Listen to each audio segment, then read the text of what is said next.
They've been lined up since yesterday. They've been sleeping on Lansdowne Street. They've been waiting for this game 3.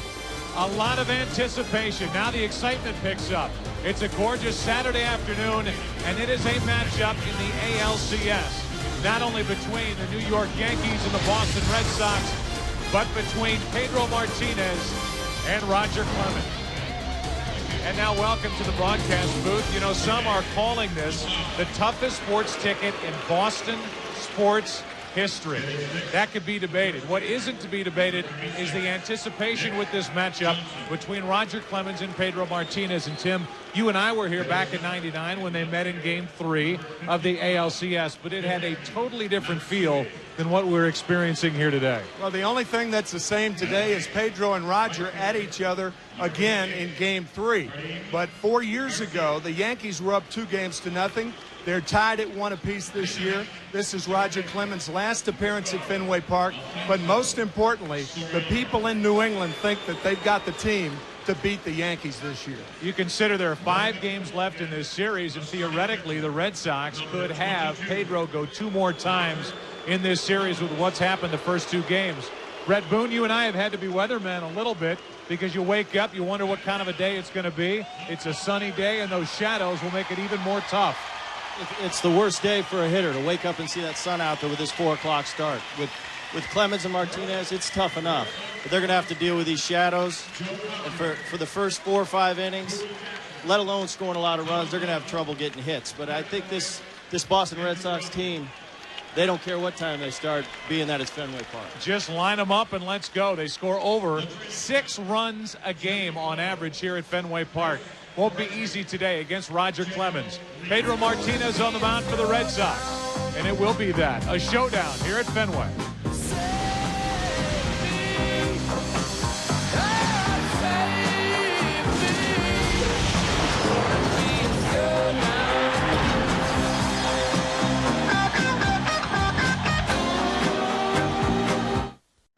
Well, this place is alive and well. Fenway Park, where they've been playing baseball since 1912.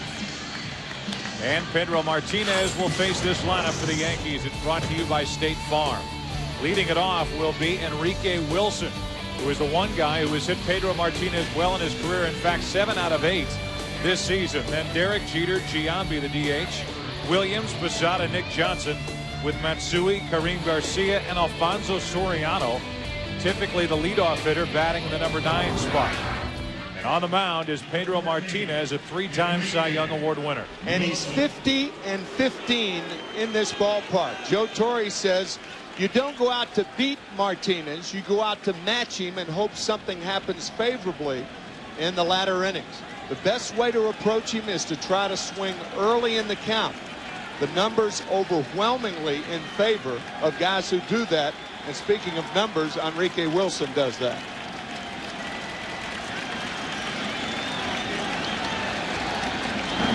What else would it be? A blistering fastball over the inside corner.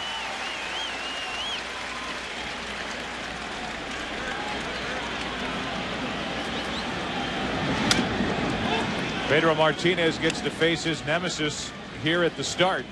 Enrique Wilson, you get the feeling as long as Pedro's with the Red Sox, Wilson will have a job with the Yankees. The 1-1. Into center field.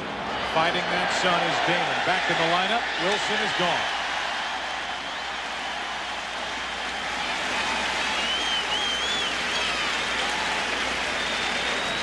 Take a look at the defense, and they are thrilled to have Johnny Damon, their anchor, back in that outfield. They don't cover a ton of ground with Trot Nixon in right and Manny Ramirez in left.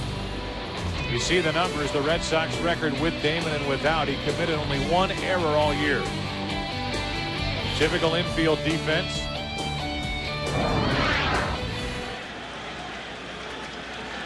Here's Jeter.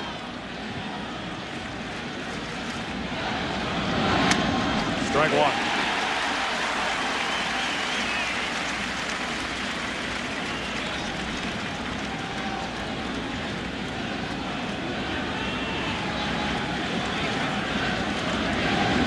Off speed, base hit. Jeter, who's bothered by a sprain in a joint in his left thumb, was out for 36 games with a dislocated left shoulder, able to reach Martinez for this line drive hit. You can see Bill Miller playing Jeter in, but this is a real hanger right here. It's outside, but a ball up in the strike zone. Just watching Martinez in his postseason starts, that's one of his problems. About the only problem he's had is that curveball. When he drops that elbow, the curve stays up. Giambi takes strike one. So far 2 out of 6 in this LCS with Bernie Williams on deck.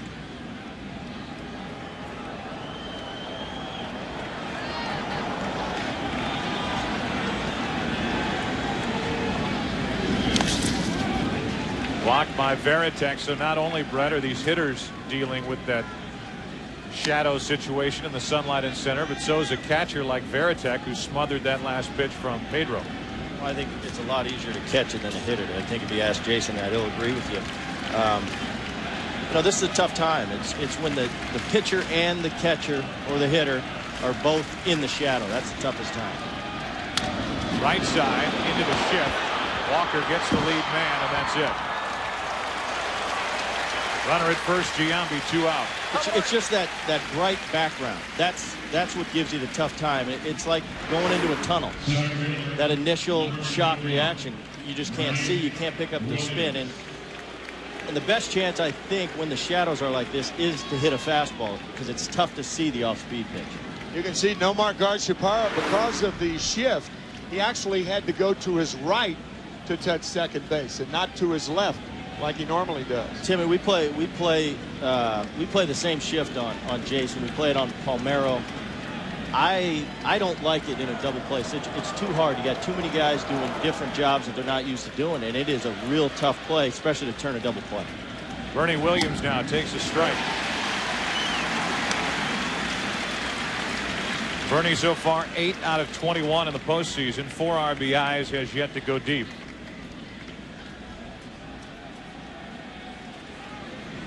This big crowd at Fenway anxious, wondering what the fate is for this 2003 Red Sox team. And there's no doubt that the fate of this series may rest on the right shoulder of Pedro Martinez in this start. If the Red Sox don't win this game, hate to say anything's a must-win in a 7-game series, game 3. But then the Yankees are at least guaranteed, if they win today, of getting this series at worst back to New York, as Martinez misses high 2-1. Just like the Chicago Cubs, by winning last night, are assured of getting back to Chicago with Mark Pryor and perhaps Kerry Wood going in game 7 if it goes that far. Play behind Giambi, 2 balls and a strike on Williams. Walker, scoreless first for Pedro Martinez. And now their old friend Roger Clemens will burst onto the scene in the bottom of the first.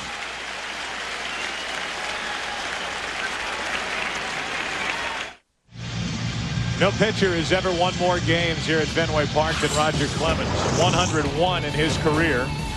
And he toes the slab today for the New York Yankees. Here is the lineup for the Red Sox, brought to you by State Farm. Damon back at the top with Walker, Garcia, Manny Ramirez. David Ortiz hits 5th. Kevin Millard, Trot Nixon, who has handled Clemens in his career. Bill Miller, the batting champ, is hitting 8th. And Jason Veritek, a big threat with 25 home runs during the regular season, is hitting 9th. Joe Torre telling us in our managers meeting today that Roger Clemens is throwing perhaps as relaxed as he has at any time being with the Yankees. And Joe thinks perhaps it is because he's gotten past the 300 win. He did that against the Cardinals in early June. It appears that somebody holding a parabolic microphone is going to have to move out of the center field section. It's hard enough, say these hitters, to figure out where these pitches are coming from Clemens without having to deal with somebody sitting out in center field. And I would say there's a 98% chance it's one of our guys. So move your parabola. Where'd you come up with that percentage? It's safe. Don't worry. Whatever, Joe. You haven't been around long enough. Here's the first pitch on the outside corner for a strike. Johnny Damon. They certainly missed a huge element to this offense when Damon was unavailable in games 1 and 2 in New York. 2 fastballs, 1 in for a strike and 1 missing. Damon, Walker, and Garcia against Roger Clemens, who was saluted with a standing ovation during his last regular season start here. He left a winner for the Yankees the final day of August, and the fans called him back out. He tipped his cap to him. A classy move by these fans, but it's a different story here today. 2-1. Off Enrique Wilson. He's in the lineup for his bat. He has trouble with his first chance on defense. Being a fast runner draws that third baseman in if you're a left-handed hitter. And because of that, he doesn't get a good hop. It's an in-between hop and an error on Enrique Wilson.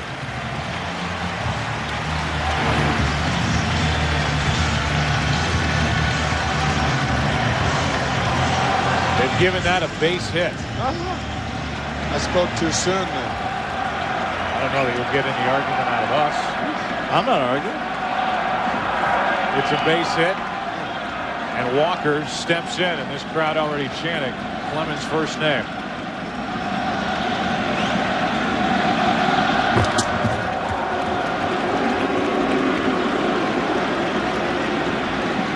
Talked to Grady Little before the game about the running game against Clemens. Typically you can run against Clemens, but he said the only guy that would run would typically be Damon, and he may be a step slower after what he's been through over the past week. Like he was caught between steps over at first and got back ahead of the tag. Yeah, it did. That right foot was in the air. It had to come down, and then he dived back. Watch the right foot. Whoops.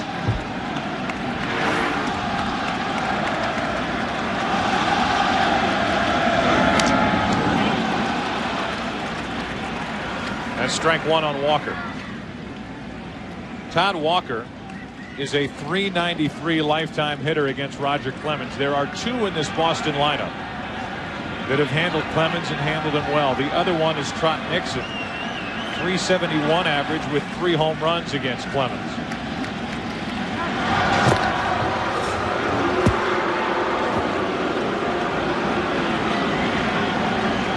'41-year-old right-hander. 310 career victories, most of those with the Boston Red Sox, and up over 4,000 strikeouts in his career.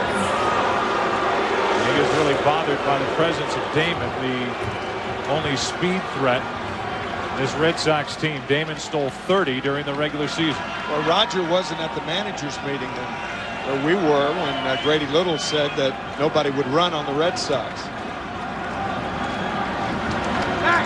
Again, almost caught, but able to get back. Grady's saying that the Red Sox wouldn't be dormant today, but if they did run, it would be part of a hit and run. Rarely would a Red Sox take off to steal a base.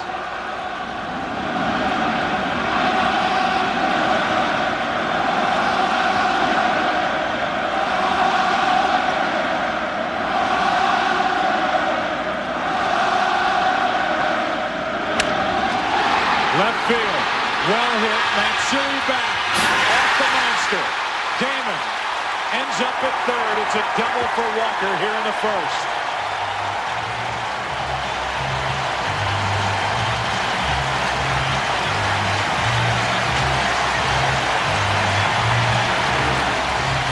Damon went as far as second base, and with nobody out, trotted to third. As you could hear the box sounds of the game, you could hear it rattling off the monster. If you ask Grady Little why this Boston Red Sox team is so dangerous offensively in this park, it's because of shots like that going to left. Here's Garcia. I think too from what I've seen coming in, when you're not experienced with this outfield, it's a different outfield than any other outfield in the game with all the different angles, and I think In Seattle, we got one of the best in the game in Mike Cameron. And this is the one part where he's a little tentative when he gets out in left center. He says he's just not used to it. He's not comfortable with the angles of the wall. And I'm not used to seeing Mike be uncomfortable out there. Like I said, he's probably as good as there is in the game. And I think that's another advantage for the Red Sox in their home ballpark.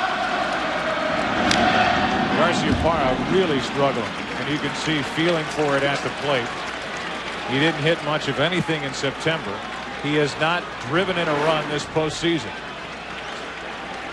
A 170 batting average in September, atypical of Garcia. Clemens needs a strikeout.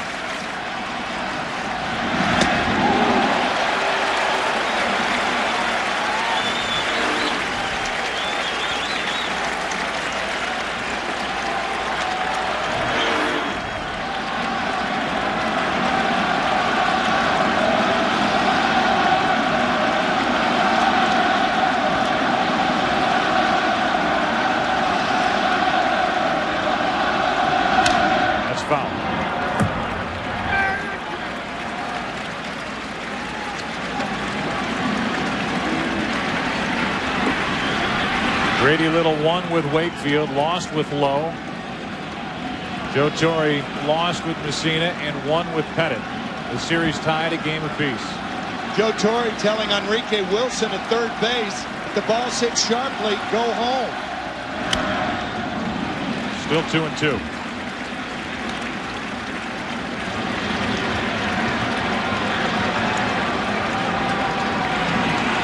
That would be an indication to the respect they have for the pitching of Pedro Martinez.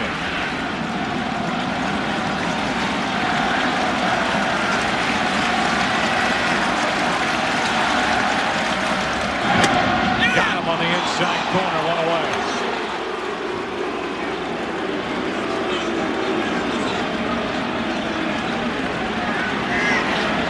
Garcia rarely argues with the umpire. He thought this ball was inside. That ball's a strike. That not only had the corner, that had a better piece of the plate. It looked from my vantage point. I'm telling you, it's tough to see.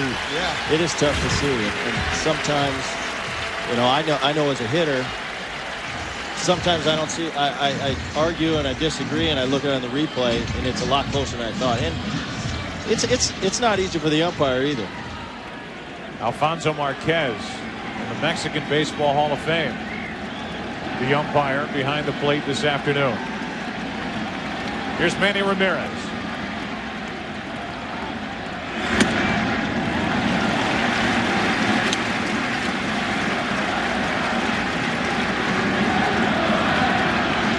Ramirez so far hot in this ALCS, 5 out of 9.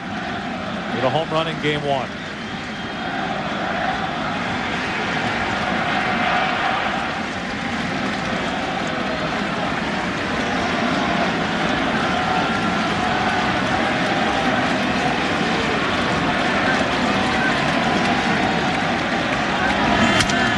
drive into left center field. The Red Sox lead 2-0.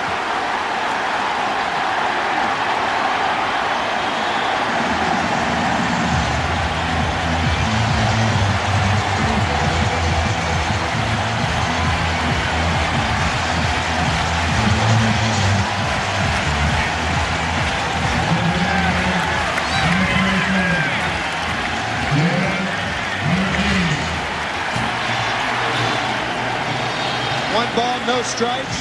Posada setting up inside. The pitch was on the outside part of the plate. Looked like a splitter. And Ramirez puts the Red Sox on top. Didn't hit it well. A little bit off the end of the bat. He is a run-producing machine, Manny Ramirez. David Ortiz takes a strike. With all the hype that surrounded this game, you think back to 1999, that game 3. Same matchup, Clemens, Pedro Martinez, and a 13-1 win for Boston. Clemens did not retire a man in the 3rd inning. He was gone before then. He has said He has said it again. He has been doubted by many, and he has said it again, that this is it. He will walk away at the end of this season.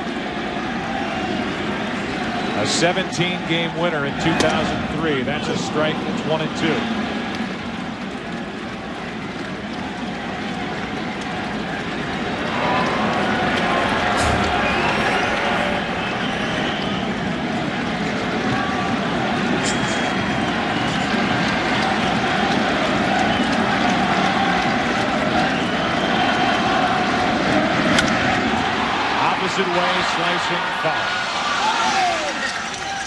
Damian Jackson colliding with Johnny Damon in Game 5 in Oakland.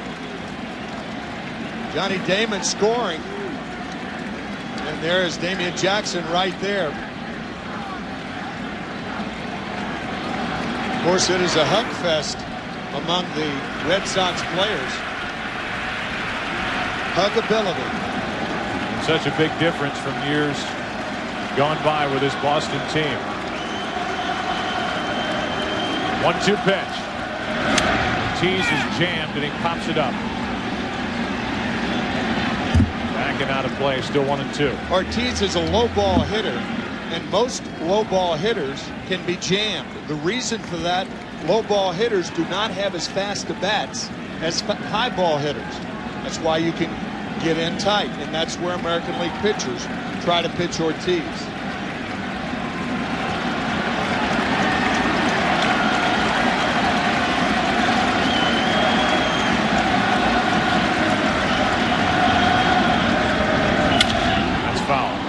Roger Clemens came up with the Red Sox in '84. Had an unbelievable year in 1986. Was 24-4. Won the Cy Young Award. Was the MVP. Had his first 20 strikeout game. Won the All-Star game. Won the 7th game of the ALCS against California. And was on the mound in Game 6 of the World Series. Left in the 7th with a 3-2 lead. That's the last time the Red Sox won the pennant, as Ortiz checks his swing and the count's 2-2. John McNamara pinch hit Mike Greenwell for Roger Clemens, and Clemens contends to this day that he did not want to leave the game, that he could have stayed in the game and wanted to pitch. The Hall of Fame career numbers for Clemens is 2-2. Full count.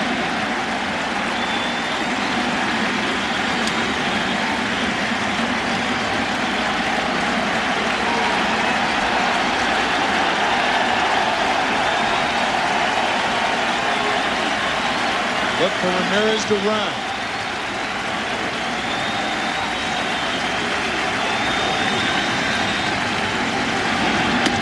Strike 3, throw down, inning over. But not before the Red Sox come up with 2, driven in by Manny Ramirez. They support Pedro Martinez. 2 runs on 3 hits, and a good start for Boston in this Game 3.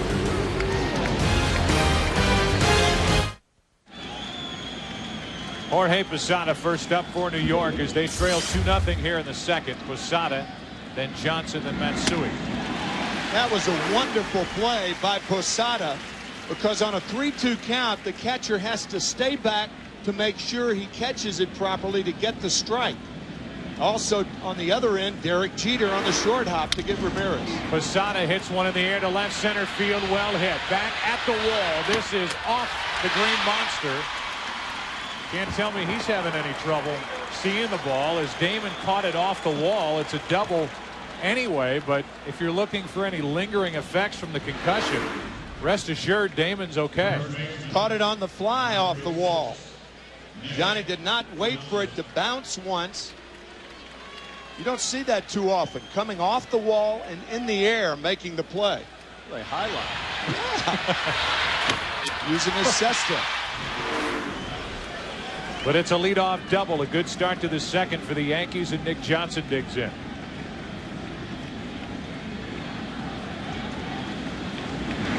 Johnson homered in Game 2 to put the Yankees on top for good. Came in the second inning off Derek Lowe.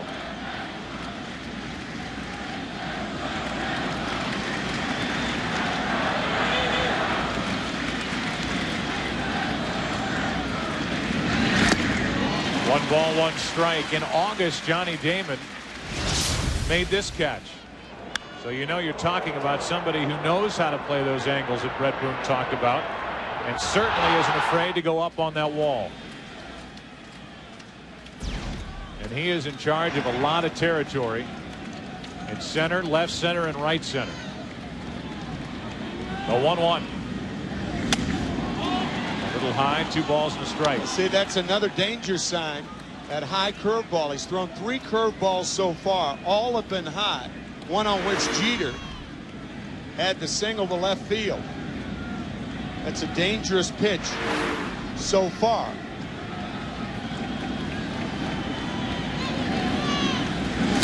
That's foul. And it's 2-2.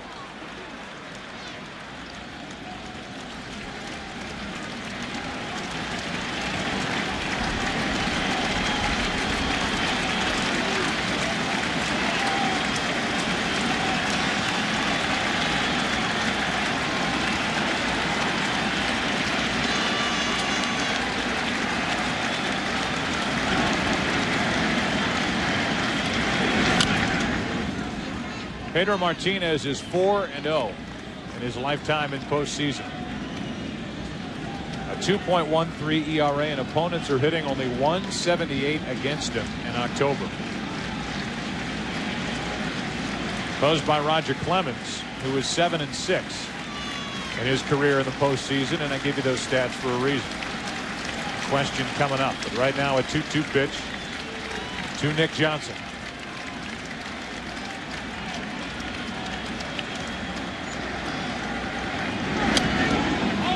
Full count with Matsui next.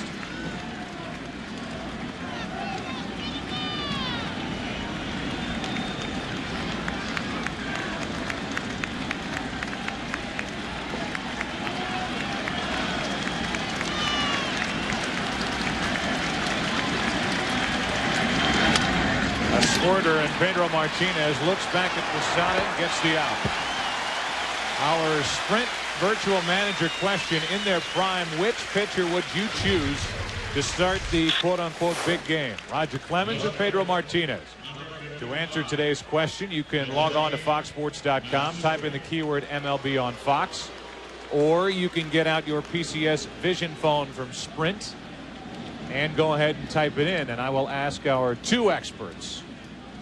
And you have faced both of them, Brett Boone. Who would you pick in their prime as the tougher opponent? It's a tough question. Nah, just answer. Just one or the other. Let's go. Spit Toughest, it out. I got to go with Pedro. Runner at second, 1 out. Matsui pops it up. I got it. That's Walker. That's 2 out. Have you seen my averages against both? I don't think there's a safe choice. They were both sent to the booth, and they both needed help getting up here. They were kind of sick. Well, yeah, 220 off Pedro, 240 off Rogers. I got to go with Pedro again. You, sir? I hit against neither of them, and I would go with Pedro also. Timmy, yeah, you haven't hit against either. No. The only reason why Brett said Pedro is because he's going to have to face him again. Roger, he is assured. You're thinking with me. Yeah, I'm not assured. it's weak. Excellent point. It is. Safety first. With a runner at second, 2 out, the batter is Kareem Garcia. Got to start in game 2. He's 0 for 4 in the postseason. Takes the ball. Crowd one to the inside corner. The crowd's not going to get it from Alfonso Marquez.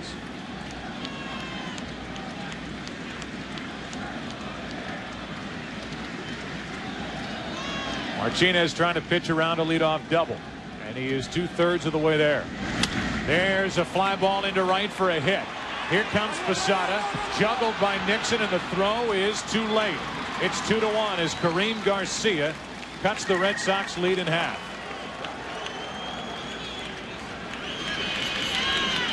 It's not only a big hit because he drove in Posada, but he picks up Nick Johnson and Hideki Matsui, who stranded Posada on second base. Watch the momentary bobble by Nixon right there. Glove to hand, too late.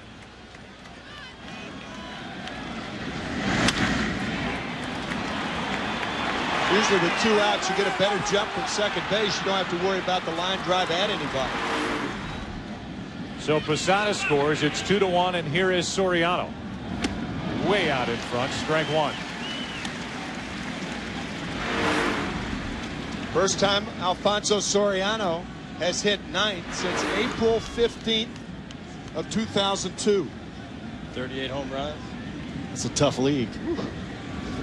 0-1 pitch. Shattered bat and a fly ball into left center field for Manny Ramirez. The Yankees get one.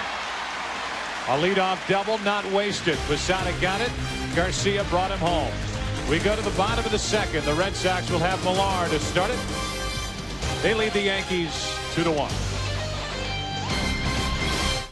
Millar first up. Nixon and Miller will follow. And the first pitch is 91 miles an hour down and away for ball one. Millar so far is 2 out of 9 in this ALCS. That is hammered with foul. That was one of those swings where you're looking for the fastball in, you're trying to yank it, you yank it foul. Posada again setting up outside.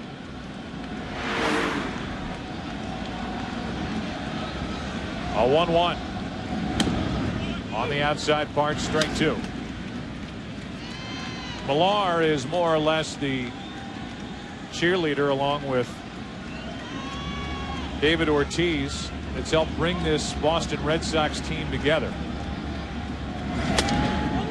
That misses up and in. 2 balls, 2 strikes.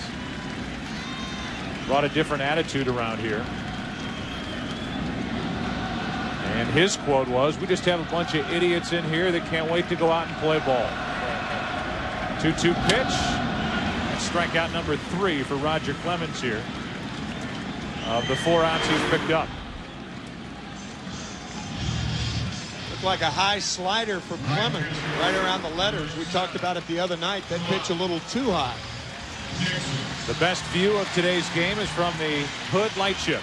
Hood will donate $300 to children's hospitals throughout New England for every home run, double play, and strikeout made by the Red Sox during the ALCS series at Fenway. And we thank them for joining us here today as Nixon takes a strike. And Roger's really gotten away the past few years of throwing that slider. It's more the split finger, and that slider he'll throw it, but on a rare occasion. 0-1 pitch. Now Nixon set up for a strikeout. 2 different times Roger Clemens in his career has struck out 20 hitters.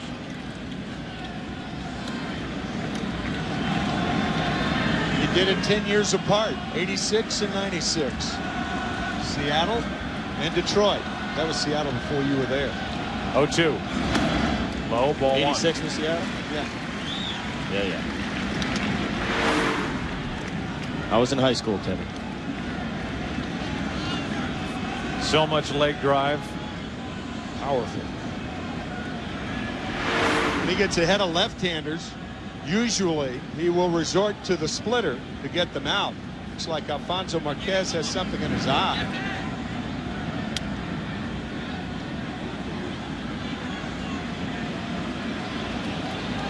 So they'll wash that out. And we take a look back at some of Roger Clemens' history. And when you come into a game like this, you have so many different tape elements that you could show. We have a break, so we look at the 20 strikeout performance against Seattle in that 1986 season. Cy Young MVP, and then 96 at Detroit. Took a gathering and a handful of that mound dirt, and it's one of the many souvenirs. He kind of collects unique things from along the way, and has a black carrying case that he carries with him and brings to the park on game day when he's pitching, and there's all kinds of stuff in there. All kinds of dirt. There's dirt. There's a Batman outfit. All different stuff. You look at me like I'm crazy, Brett. I'm telling you. He's got. I just want to know what's in there. Stuff. So would everybody else. Maybe someday he'll open it for the world. 2 balls, 2 strikes.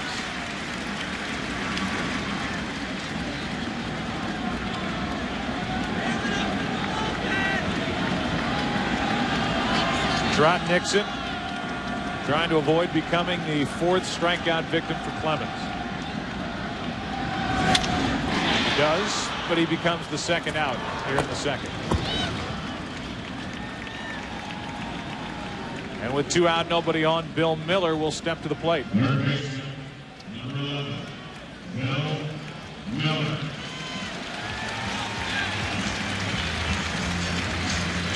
I'm a little surprised that in either town the crowd can be taken out of the game, because you have so many Red Sox fans in New York the other night when the Red Sox were doing something, and so many Yankee fans here in Boston today. There's a strike to Miller. We talked about it in game 2, how quiet the Yankee crowd was, even though the Yankees were on top. With 2 out, Miller takes the ball. So often you get a situation like this, and the build-up and the anticipation kind of wears people down unless they have some reason to get excited. And they've gotten on Clemens a couple of times. They did in the 1st inning when Roger allowed 2 runs on 3 hits.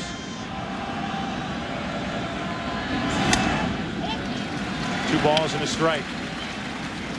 Still not married, but here together. Red Sox fan, Yankees fan.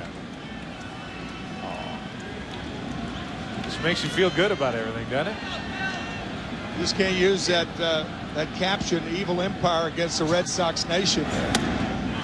That's high, 3-1. Obviously, they brought their monitor with them. Got good seats right there by the Red Sox dugout. They can afford it.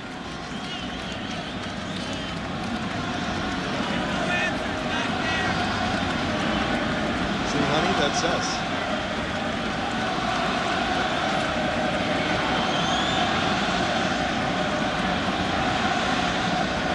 On 3-1, that is ripped but right at Johnson. It was comforting to know that Ben and J-Lo weren't watching G League as they sat in the front row here at Fenway. They're watching the game, and so are you. Glad to be here. It's 2-1 Sox after 2.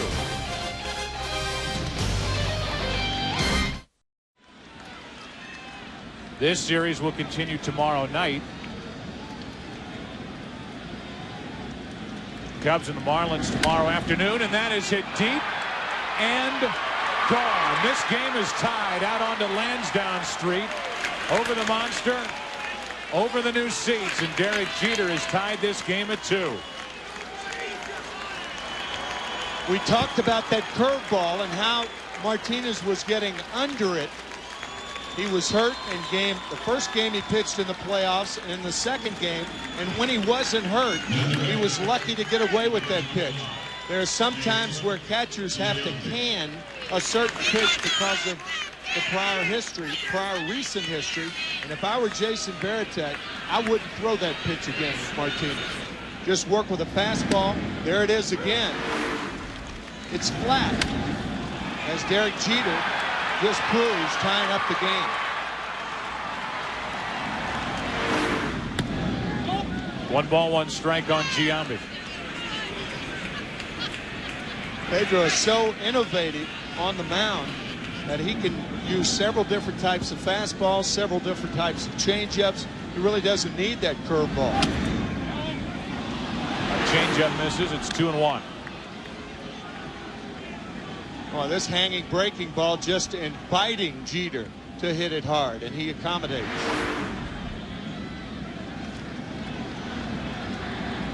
With 1 out, Giambi too quick. 2-2. Joe Torre talking about the difference with a guy like Pedro. He gets late movement, that late pop, the length of his fingers on that pitching hand. Tim, something you and I talked about a few years ago.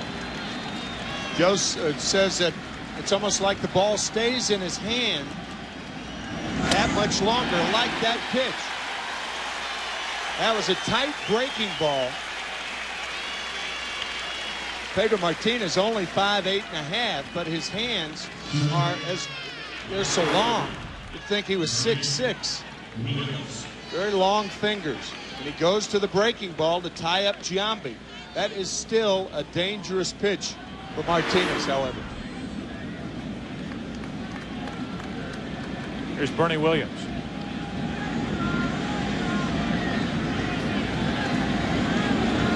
0 for 1, takes a ball.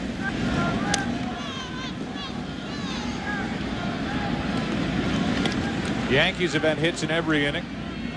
Got a run last inning after a leadoff double and a 2-out RBI hit by Garcia. And Jeter is tied it. 1-1.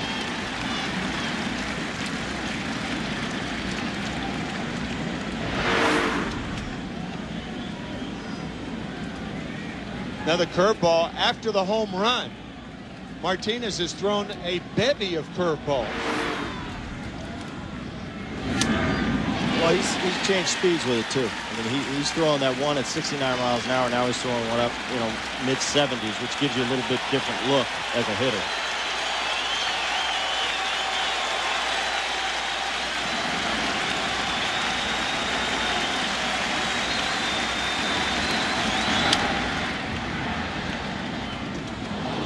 Still 1-2. The Red Sox in the bottom of this third will have Veritek, Damon, and Walker. If anybody gets on, Garcia Parra.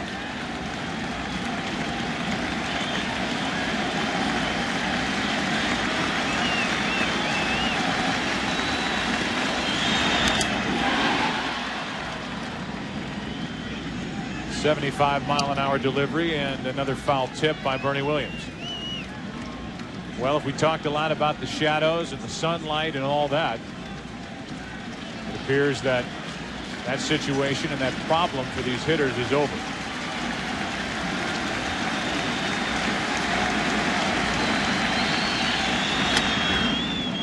Two and two.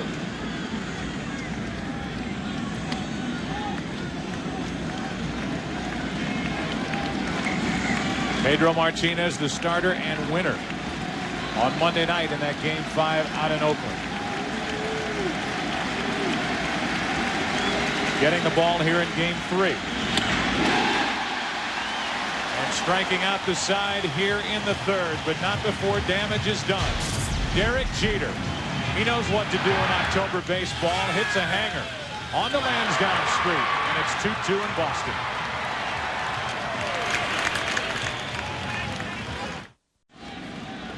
Roger Clemens back to work. It's a 2-2 game now.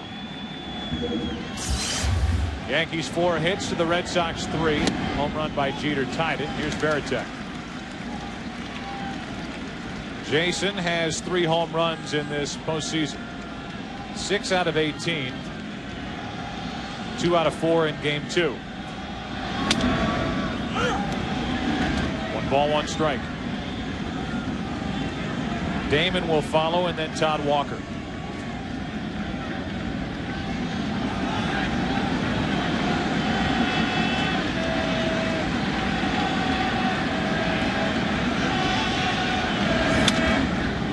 We watched our telecast on Thursday night, and we talked about Andy Pettitte, another Texan, just peering over that glove and his eyes right under the bill of the cap.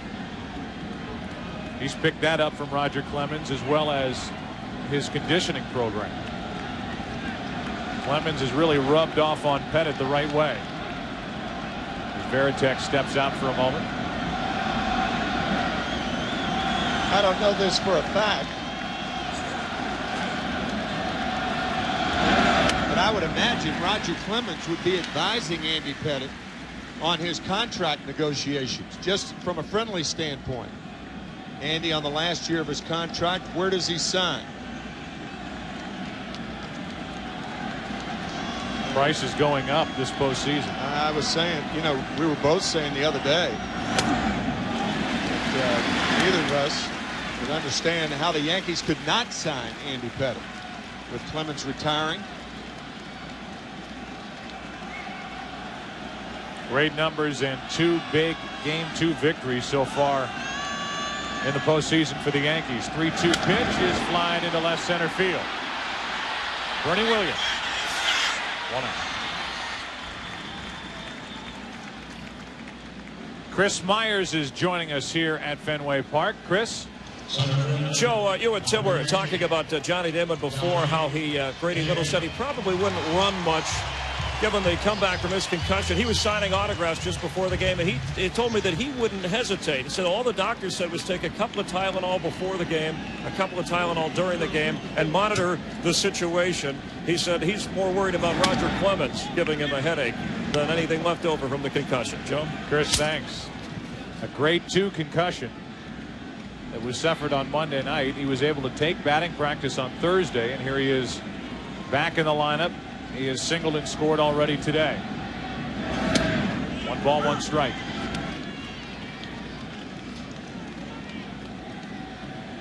Johnny and his wife, parents of twins, Jackson and Madeline, out here at the workout yesterday. The opposite way. Jeter can't handle it. And Damon is on with 1 out.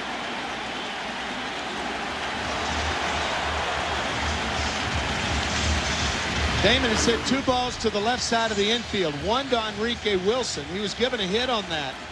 This ball, Derek Jeter tries to backhand, hits him in the heel of the glove, and bounces away. And I would imagine it's an error. Well, guess what? Not another hit. He's 2 for 2. Come on. Give me a break. This is the big leagues. We're in the playoffs. What is this, Legion ball? Your parents keeping score? I mean, what's going on? What Timmy's saying is, when he played, there were always errors. That's why they didn't hit as high. I guarantee you, if you drop those 2 balls off Johnny Damon, you'd expect to get an error with that Gold Glove of yours. Walker. Yeah, every time I expect it to be an error. Hit, no. And I feel bad for my pitcher if they give it a hit. It's an earned run if he scores. I think both of these teams right now are doing a real good job. When you got guys like Clemens and Pedro on the mound, one of your first defenses is let's get this guy to throw a lot of pitches. And they're working the counts, getting deep into counts. And when that pitch count gets up, get into the bullpens. And I think both of them are doing that very well. It's really what Joe Torre talked about. And along the lines of what you said, Tim, at the beginning, you don't beat Pedro Martinez. You try to stay with him, get his pitch count up, and then try to go after their bullpen. 0-1 pitch. These two teams, in fact, are 3 and 4 in pitches seen per at bat in the big leagues this season. The Red Sox were 3, the Yankees were 4. So they are used to. It's not like a change of approach because of these two starters. They're used to looking over a lot of pitches. Crowd's trying to get on Clemens.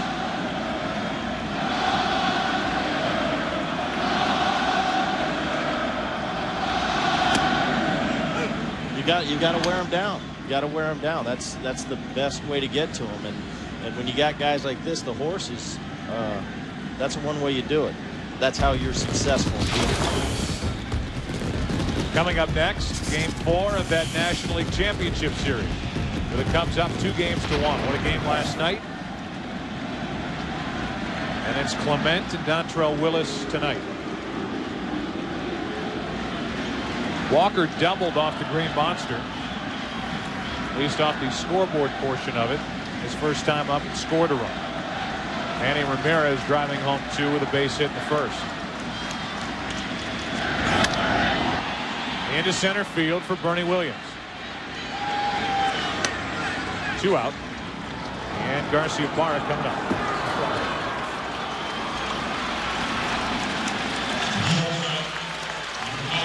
You would think that the Red Sox would be hard-pressed to advance past the Yankees if Nomar Garciaparra isn't going to hit.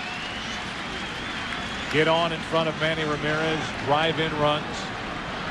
So far, he's 2 out of 10, and again, does not have an RBI this postseason.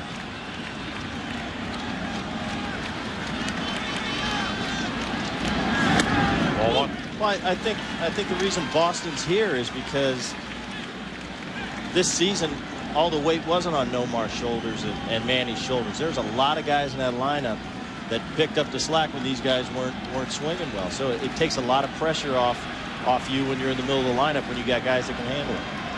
However, this was a Red Sox team that, with those guys not hitting in the division series, hit only .211. They're here because of their offensive production. The top average in the American League, and this lineup really hasn't clicked except for game 1 of this ALCS.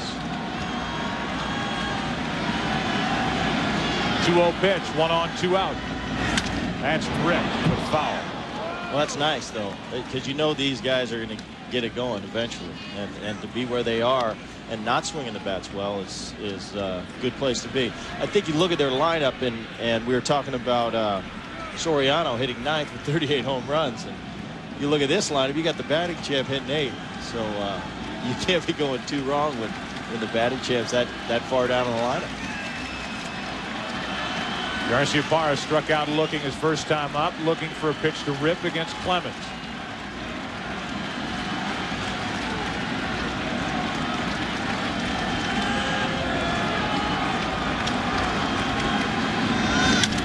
Left side for Jeter, gets a nice hop. And the inning is over. 4 out, 6-4. We go to number 4. With the Yankees and Red Sox tied here at Fenway 2-2.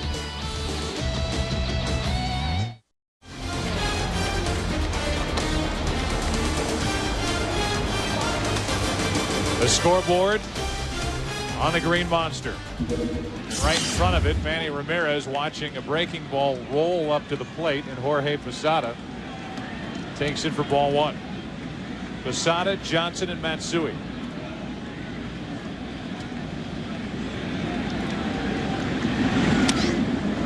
Something other than the fastball, and we've seen a lot of that from Pedro Martinez early. Like a breaking ball. Brett, you made a comment between innings saying that Martinez has stayed away from his fastball tonight. He's pitching like something's bothering him. Something. 2-0. Yeah, I've never seen Pedro throw this many off-speed pitches, and you know it could be several things. I mean, maybe that's his plan going in, and later in the game he's going to go to the fastball. Here's a 2-1 to Posada, who's doubled and scored. That's 4 pitches. Not 1 fastball here at the start of the 4th inning. It's 2-2. And also, though, he's played, you know, he's pitched against the Yankees. I haven't seen him pitch against the Yankees. Maybe he's been successful doing that. Not this many breaking balls. There's another one. That was a good one there, but Posada laid off of it.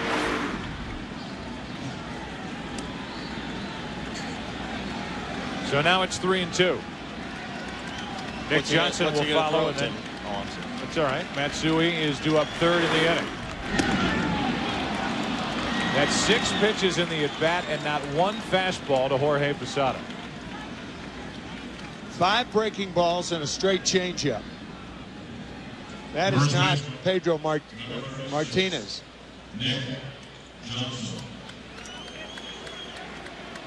Atypical of Pedro. Nick Johnson bounced back to Martinez after the double by Posada back in the 2nd. And with 2 out, it was Kareem Garcia who salvaged the inning with a 2-out RBI hit to right.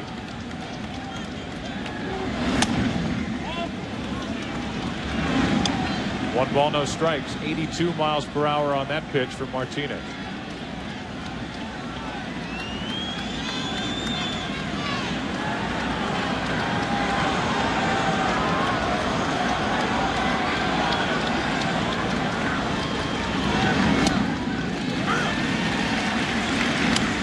Ball, 1 strike, and still no fastballs this inning.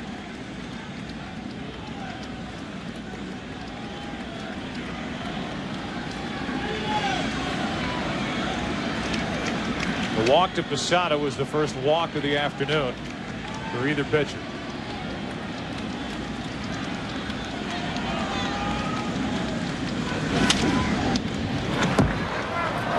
Now 1-2. Joe, you and I had a conversation last summer, and I asked you if Pedro Martinez were to retire, this was the middle of last summer, would he be in the Hall of Fame? Just a rhetorical question. But when you think about what he has done, it is staggering when you realize that he has put up Koufaxian numbers.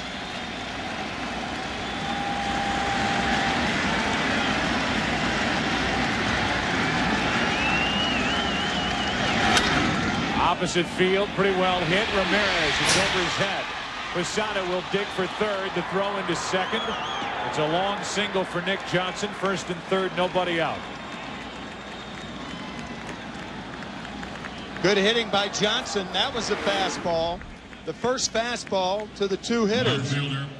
Number 55. Laced to left field. Johnson does that very well and short hops the monster. Played well by Manny Ramirez.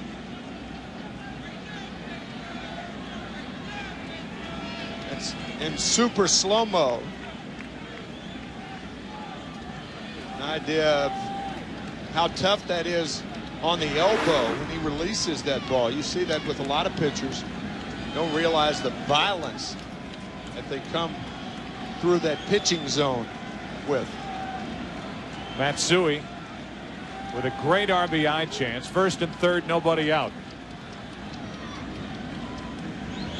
And that's hammered into right field. Back is Nixon. It's over his head. It takes a hop. It's a ground rule double. And the Yankees have taken the lead. It's 3-2. Nick Johnson will have to hold at third. Matsui into second. A walk, a single, a double, and the Yankees are figuring out Pedro Martinez here in this fourth inning. Veritek sitting outside. Both pitchers are missing badly in the strike zone. The difference is Roger Clemens throws much harder than Pedro and can get away with more. This ball laced to right field, and the Yankees, it's a tough break for the Yankees because the ball bounces into the stands. Most ballparks, that ball rattles around, and Matsui could have had a triple, and Johnson scores easily. You look at Pedro Martinez, his career with the Red Sox against the Yankees, a very good ERA, but only one game over the 500 mark, 9-8. The Red Sox are 10-14 in the 24 starts he's made against New York. The Yankees on top now, 3-2, and they have second and third, nobody out. And this is over the head. Actually, must have hit the bat of Karim Garcia, and a foul ball, and Garcia immediately pops up and screams at Martinez. Yeah, that was perilously close to his head. Martinez hitting Soriano and Derek Jeter. The last time the Yankees and Red Sox played a 2-1 game won by the Yankees back in August. Now Joe Torre, well, they warned both benches. I guess it must have nicked the helmet. I thought it hit his bat too. I thought it hit him in the back. Really? It was behind his head. Well, either way, with Garcia standing there, the only thing you could think is that it hit his bat. Now Garcia gets rid of the bat and goes down to first. So it did hit Garcia right off the back. You're right, Brett. It was right off the shoulder. And that loads the bases with nobody out, and Dave Wallace is going to go out and talk to Pedro Martinez, and Martinez just isn't right. No. Talked about it earlier, looping the curveball up there, getting under the curve. As far as that particular pitch is concerned, again, you have to consider with the designated hitter, pitchers don't have to pitch prior to designated hitter rules, or don't have to hit. Pitchers had to hit, and the game and the players police themselves. If pitchers had to hit, as you see Don Zimmer yelling at Martinez.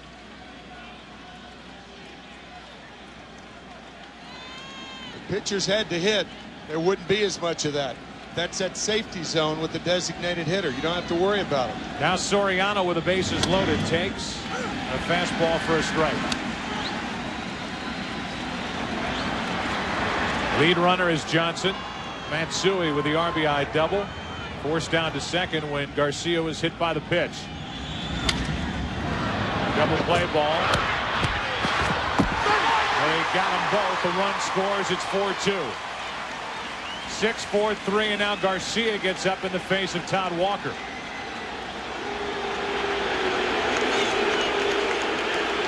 Joe West had to come down and separate the two. And Garcia is furious. Yeah, because of the designated hitter, you go after the wrong guy. I mean, Todd Walker had nothing to do with you being hit.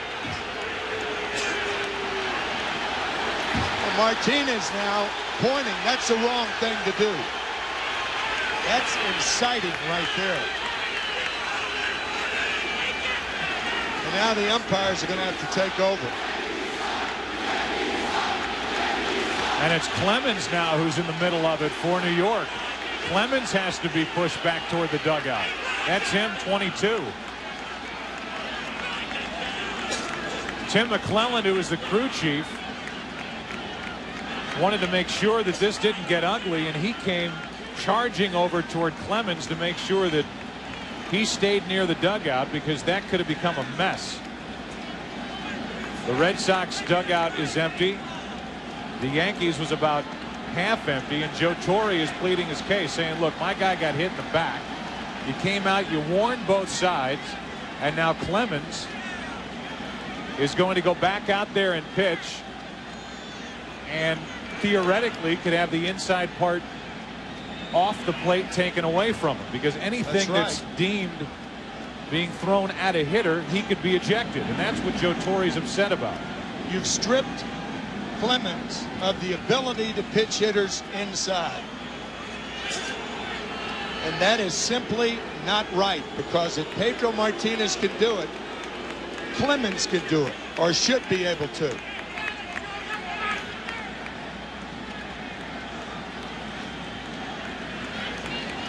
Jorge Posada yelling out either at Pedro Martinez or Veritek, and the umpires at least got a hold of that last part of it. The Yankees are hot because both sides have been warned. Martinez got his shot in, and the Yankees feel like they're not going to be able to get theirs in. Oh, now look at that. Whoever he's pointing to, he's not saying to use your head. He's saying, I'll hit you in the head. I'll hit you in the head. I mean, come on. If that's not insightful, I don't know what is. Now it's Enrique Wilson with a runner at third, Matsui, and 2 out. 2 runs are home in the inning, and it's ball 1 down and in.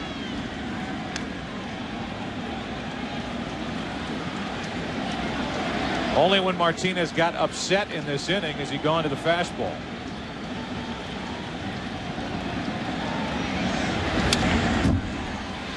Enrique Wilson, a ball and a strike. Here's a takeout slide of Kareem Garcia going over the bag, and Walker had every right to question that, but Garcia taking it out on Walker. And again, that's what the DH does. You can't take it out on the pitcher, so do it with somebody else. Wilson pops it up.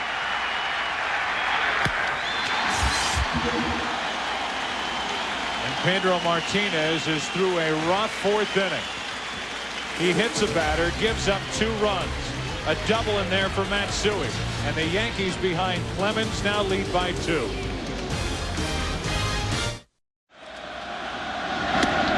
As if this game needed any more emotion. The entire level of intensity has been raised another notch as Clemens goes back to work. I would imagine Roger Clemens, it surprised Joe Torre that Clemens has been able to keep himself under control here at the start of these games down the stretch, winding up his career. I would imagine he's going to have to work extra hard with as hot as he is right now to not try and overthrow everything and throw his game plan out the window, trying to blow the ball by every hitter that steps into the box. You can almost see him taking those deep breaths during his warm-up pitches, trying to get himself under control. Now Ramirez. That ball's not even close.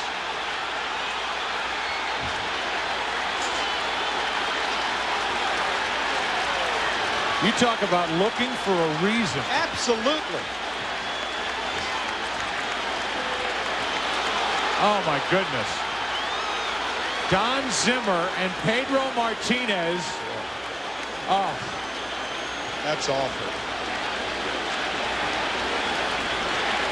Don Zimmer, a 72-year-old man, went into Pedro Martinez's face, and Pedro Martinez threw him down.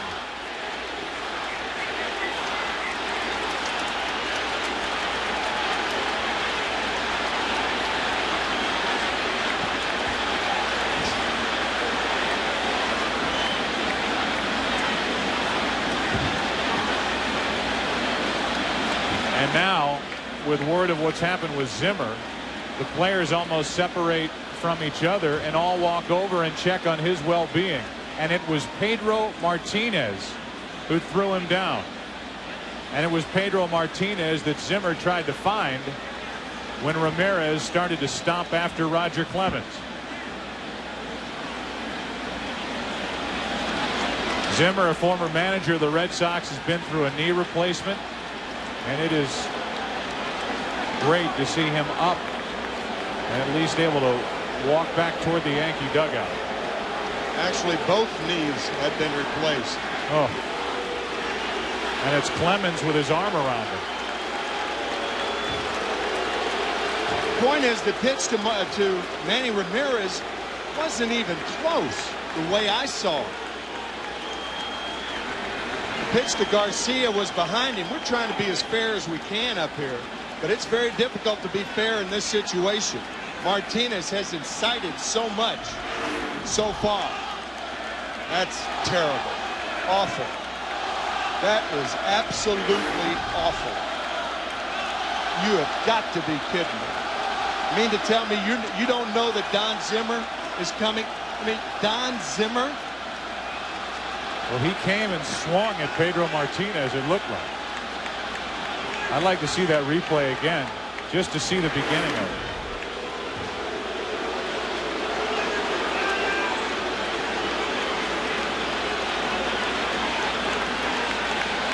I mean, I can't put all the blame on Pedro Martinez on that when Don Zimmer, and I feel for Don Zimmer, but he came out and had the left hand up.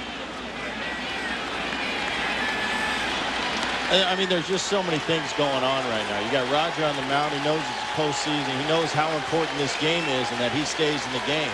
With the warning. Here was the inside pitch in question. But you can't tell me that that pitch is anywhere close to the one Garcia. And Manny Ramirez is still yelling at Clemens. Martinez threw the ball behind Garcia. And if the umpires are going to be true to their word, Clemens is gone. If that pitch was as close to Ramirez, but it's not close. It's not close. Well, that's. Yeah, I think it's in the umpire's discretion, and I would imagine they would say that wasn't close enough to warrant anything. I didn't think it was. And as a hitter, if I'm hitting what happened the previous inning, I'm expecting it. And if I get hit by a pitch, I'm going to first base. I don't think that pitch was at his head. I think that pitch, it was on the plate high. It was up and in. It was up and in, but it wasn't up and in. Let's go down to Chris Myers for a quick word. Chris? Joe, we're down on the field here. Umpiring supervisor Steve Palermo is discussing with the major league officials who should be gone from this game and who will remain. And they are assessing that as we speak. Moments before, the warning was given to both benches, and when Roger Clemens came out to say, hey, you're taking away the inside part of the plate, they clearly said, no, we're not, but we're not going to tolerate any retaliation or somebody will be tossed from this game. So we'll give you an update as soon as we have one. And in my opinion, and I think we all agree with this, we led toward this earlier before this incident got really ugly, that Manny Ramirez, it looked like he was looking for a reason to go out there and start all that up again. That pitch was up. There's no doubt about that. But he got this entire thing cranked up, and then the incident that followed with Don Zimmer going after Pedro Martinez, the two were screaming at each other in the last half inning. And here's another look at that pitch that's no doubt up. I think you got to go as far back as the takeout slide at second base. I mean, it started with the hit by pitch, but then Garcia comes across the base. I can put myself in his shoes.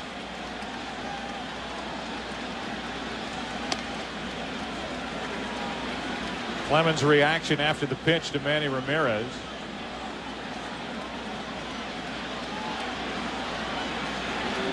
And now the interesting part is going to be who's going to be ejected from this game.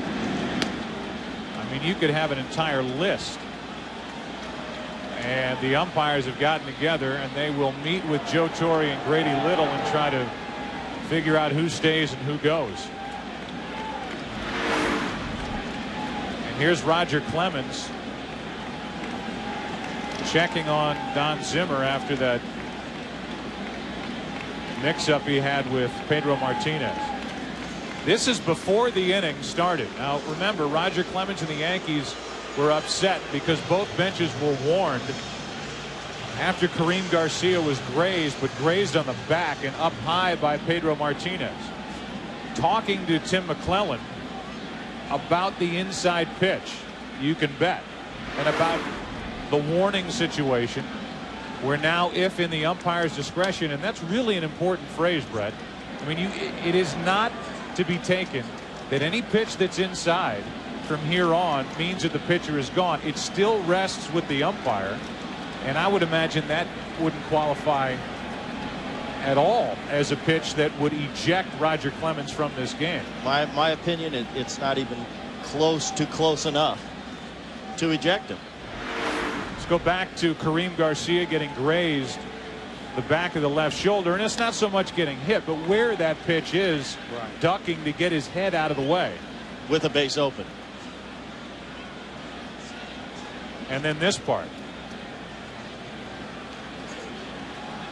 saying I hit you right here, and I think that's the point where Don Zimmer, we showed Zimmer in the dugout screaming back out to the field in the direction of Pedro Martinez. And then when Manny Ramirez and that started, the benches started to clear, and who did Don Zimmer go find?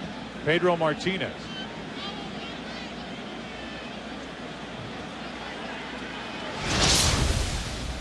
We go back. We talked about this in game 2 when Soriano was hit, Jeter was hit, and the reason we talked about this in game 2, as you see what happened after that daylight game in July. In game 2, there were a couple of pitches that were close. Conteras up and in to David Ortiz, and then Soriano was drilled by Bronson Arroyo, and he thought there may be some carryover with a couple of guys with long histories of brushing back and hitting batters.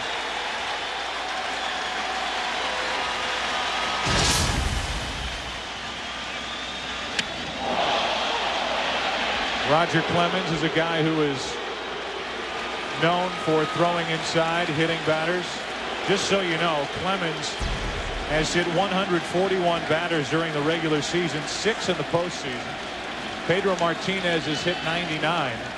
But in this case, to me, showing Piazza doesn't fit because Roger Clemens, I don't think, is guilty of anything in this inning. No, I don't either. And now Manny Ramirez is back in the box. Pitch is way outside, and Ramirez strikes out for the first out here in the 4th. Now, you rarely see Manny Ramirez swinging at a pitch like that.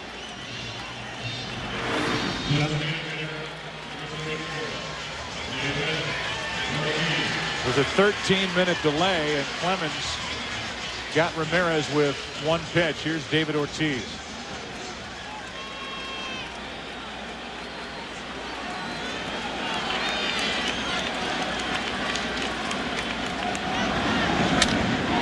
Ortiz hits it into right, didn't get it all.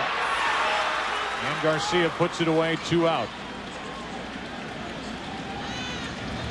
If with all that's happened and all that's on the line in this ALCS and all that's in the immediate future for Roger Clemens, that being how many more starts is he going to have in his big league career if this is his final season, and he has said countless times it is. It's good to see Zimmer laughing and smiling. It would be a tremendous accomplishment for Roger Clemens to harness all that, get himself under control, as that one is even closer to Millar. If Clemens could get himself under control and pitch a good ball game here this evening, what a way to go out in his final start at Fenway Park. That one riding even closer to the hitter, and Millar fouls it. It'll end up out of play, and the count's 1-1. Well, you don't know how the game's going to end up, but you'd have to say over the next couple of innings, advantage Clemens. If you're a right-handed hitter with the Red Sox, And you believe Manny Ramirez when he went out there, and then the first pitch to Millar, even though it wasn't that close. A high hop to Enrique Wilson. You take swings like that. The Red Sox end up going in order. What a fourth inning here in game 3. Clemens has a perfect fourth. Really was anything but perfect, but they did go 1, 2, 3. We go to the 5th. 4-2 New York. And Derek Jeter takes a strike over the outside corner. In case you're wondering who got ejected after that bench clearing incident in the bottom of the 4th, after the 2 benches at least half emptied in the top of the 4th, Don Zimmer and Pedro Martinez in a little scrap. Manny Ramirez reacting to Roger Clemens. He answers nobody. Nobody got ejected after all that. And the count's 0-2 on Jeter leading off.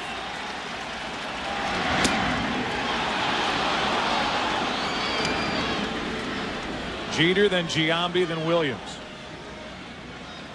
Boston got the first 2 runs of this game. The Yankees got a run in the 2nd, 1 in the 3rd, and 2 in the 4th as they bat here in the 5th. Jeter's homered today, and it's still 1-2.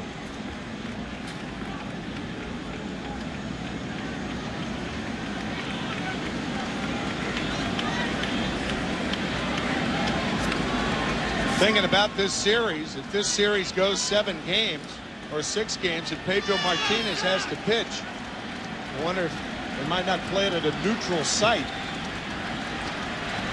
1-2. Jeter pops it into right. Pretty well hit. Nixon near that wall. A leap, and he's got it. What a catch by Trot Nixon. 1 out.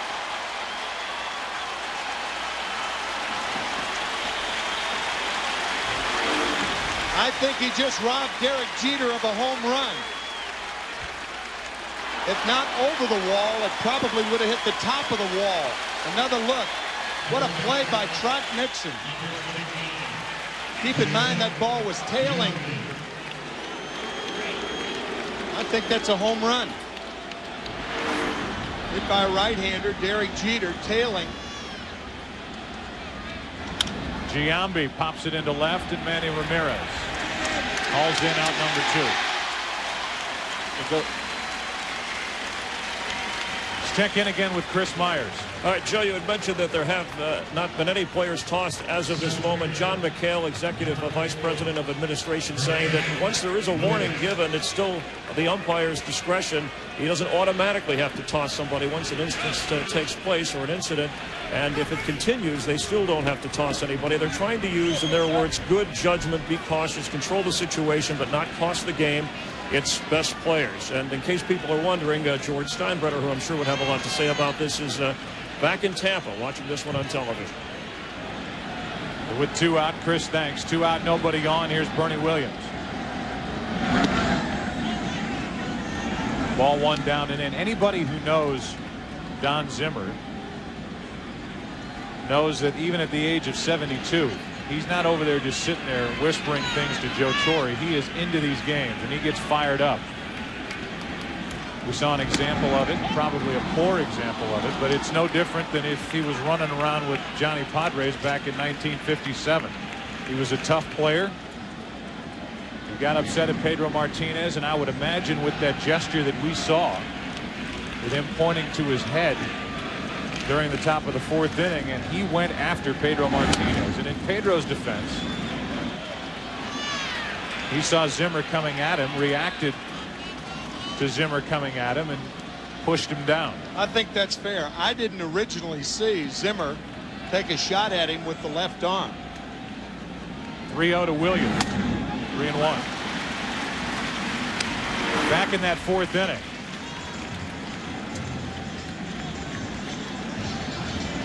That was after Garcia was hit by the pitch, and it's Zimmer the one yelling out at Pedro Martinez. 3-1 pitch. 2 hops to Walker. Pedro Martinez comes down and has a 1-2-3 fifth. Halfway through game 3. Series is tied at a game apiece. The Yankees lead this one 4-2.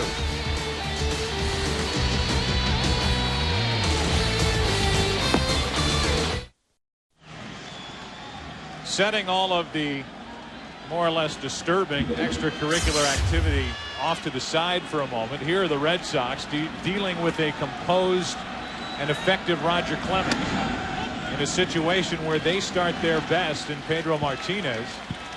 In an ALCS against the Yankees, tied at a game apiece, with the prospects of having John Burkett pitch against David Wells in Game 4 tomorrow. That misses low. It's 2-0. So forgetting all the Pedro stuff and Manny Ramirez and Roger Clemens and Don Zimmer, back to the business of baseball as the Red Sox are in a spot where they need to win this game. Bottom of the 5th inning, 4-2 Yankees. Nixon went around. It's 2-1. The surprising thing to me about the whole scenario was Pedro Martinez throwing at Garcia with nobody out and runners on at 2nd and 3rd.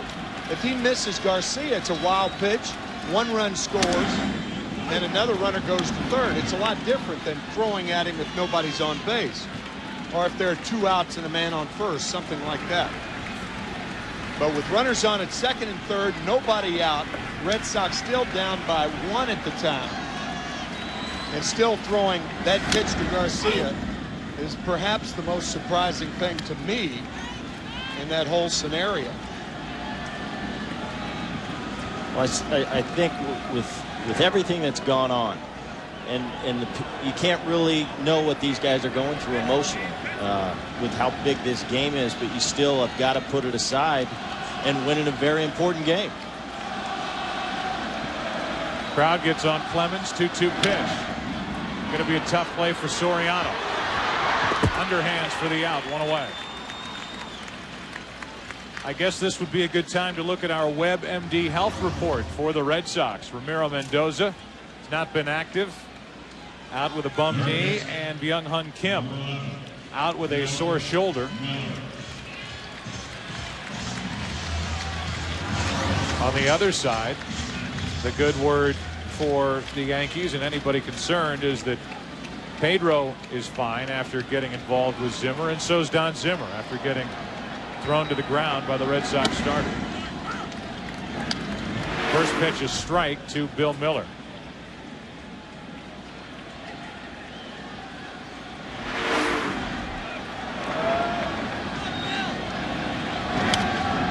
Off the hands of Miller. It's 0-2. Miller, the batting champ from the American League this season, hit .326. Is 4 out of 29 in this postseason.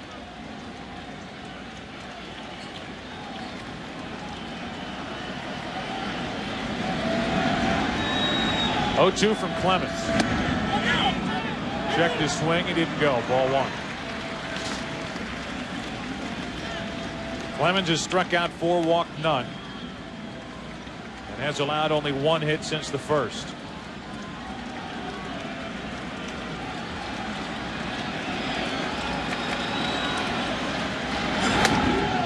Two and 2.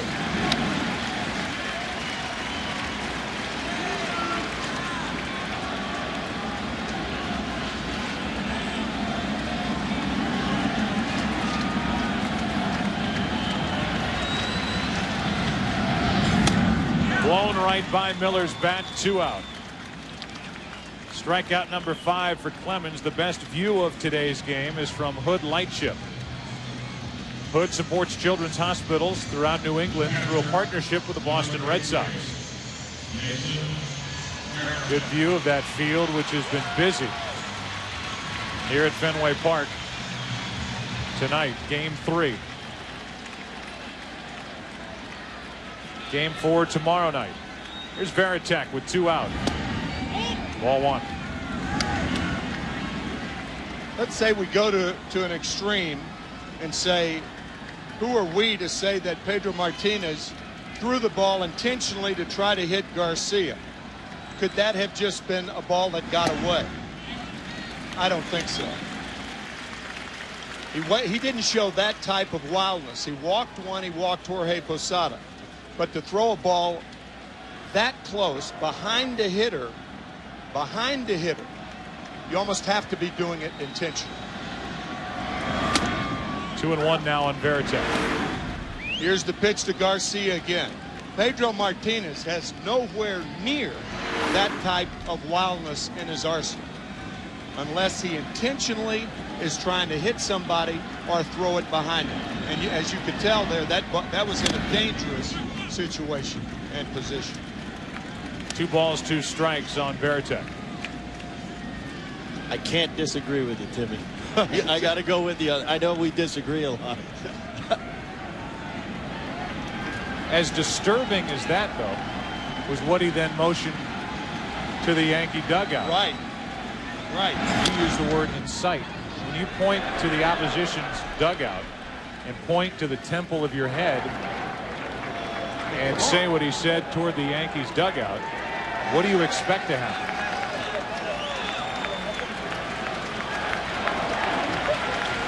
Two balls, 2 strikes, 2 out, nobody on. Those are uneasy laughs in that dugout.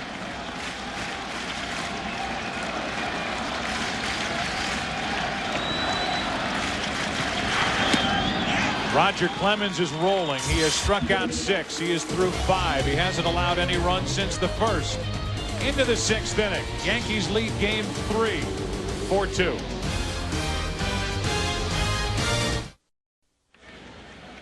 We go into the 6th inning. It's 4-2 Yankees. And for New York, it'll be Posada, Nick Johnson, and Hideki Matsui. There is an uneasy feel in this ballpark right now. There absolutely is. Not just on the field, but with these fans packed into Fenway Park. It was tense at the start, and it's got a little different feel to it.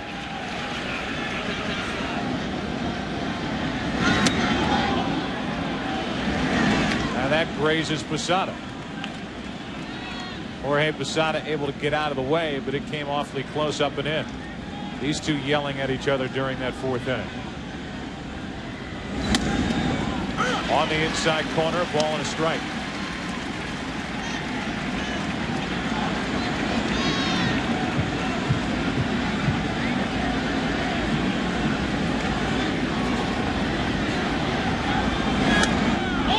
Two balls and a strike. After all is said and done, and certainly that's not the case, but as far as throwing inside to major league hitters, you have to throw inside. You have to intimidate. Where you draw the line is when a pitcher throws a ball behind the batter. That's where the hitters draw the line.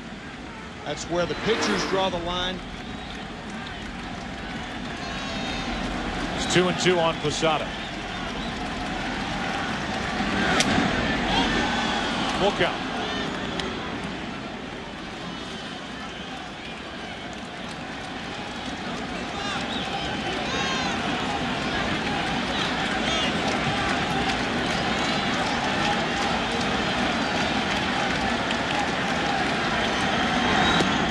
Posada strikes out. And now they're still yelling at each other. And Posada is doing anything but taking a direct route back into the dugout. This was back in that 4th inning. And Posada had to be restrained by the umpires as he made movements out toward Pedro Martinez. And now after that strikeout, they're screaming at each other. Here's Nick Johnson. 4 strikeouts now for Martinez. And a strike on the inside corner.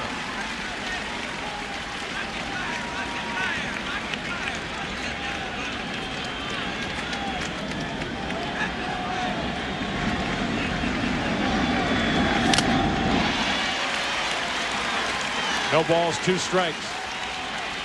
Tonight's Sprint Virtual Manager question. In their prime, which pitcher would you choose to start the big game? Roger Clemens or Pedro Martinez? Pedro, 59%. Tonight, Clemens has been better.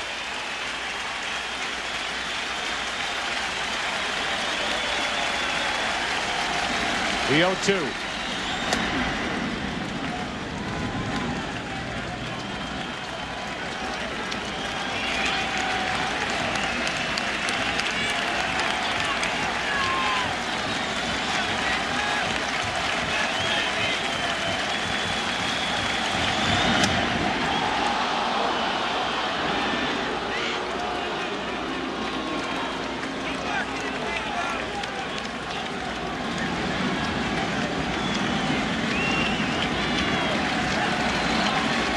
With 1 out, nobody on, a 2-2 pitch to Nick Johnson.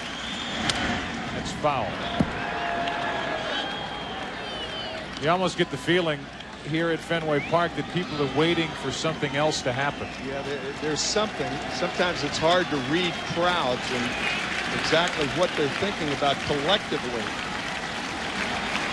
But it's something along those lines. 2-2 pitch.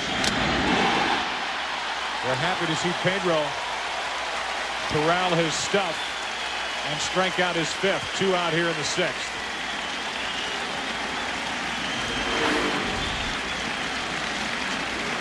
He blows Nick Johnson away.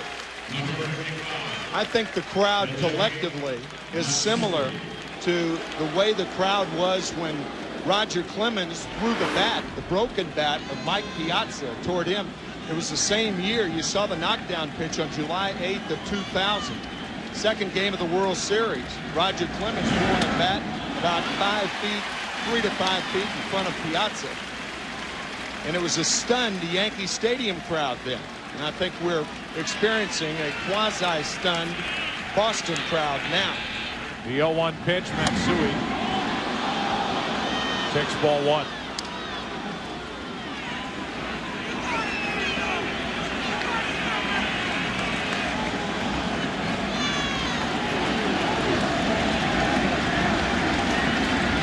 You wonder if Clemens, if he gets the opportunity later in this game, if something is to happen later on. 1-1 pitch. Another hard hit ball. Matsui has handled Martinez. This time he makes an out. My answer to that would be only in a blowout. Right now it's anything but. We move to the bottom of the 6th. Still 4-2 New York. First pitch, Johnny Damon takes a strike on the outside corner. Top of the order for Boston. They trail by 2. Damon, Walker, and Garcia. If anybody gets on, Manny Ramirez. Another hit for Johnny Damon. He's 3 for 3. Tying run will come to the plate. Let's check in again with Chris Myers. Joe, after that eruption in the 4th inning, the people here at Fenway immediately stopped beer sales to the fans. And you touched on it a moment ago, although Damon's base hit has them up and hollering. They're very tense. They're almost not sure how to feel. Checking out both dugouts after that incident, the Red Sox seem more relaxed. The Yankees seem ready to go, ready to rumble. In fact, a lot of the players are still upset about what happened to Don Zimmer. All right, Chris, thanks. Tying run at the plate. It's Todd Walker. Ball 1.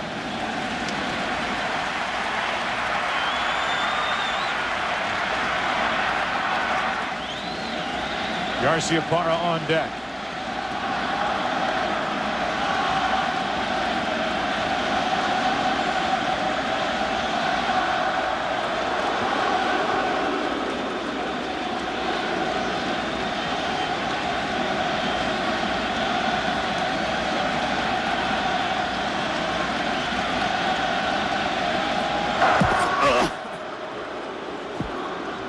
Damon groaning as he gets back into that base that has a microphone in it.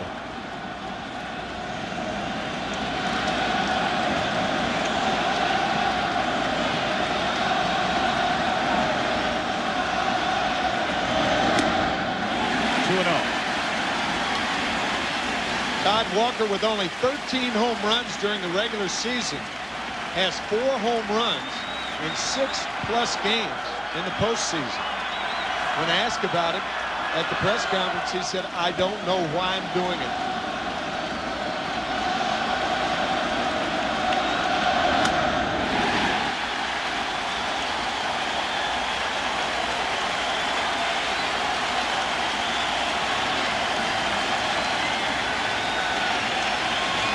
Here comes Mel Stottlemyre, the pitching coach for the Yankees, to talk to Clemens, who's run it to 3-0 after the hit by Damon.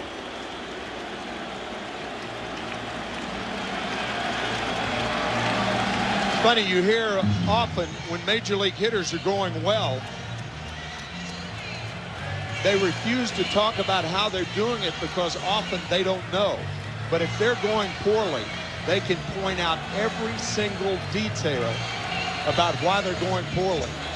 What is it about we humans, Brett Boone? You know what? When I'm going bad, I try to, because I like to watch a lot of video. But I'll never go in there and watch my swings when I'm going bad. I'll go to the positive things, a highlight tape, and look at the good things. I know what I'm doing wrong. Here's a 3-0. 2 on, nobody out.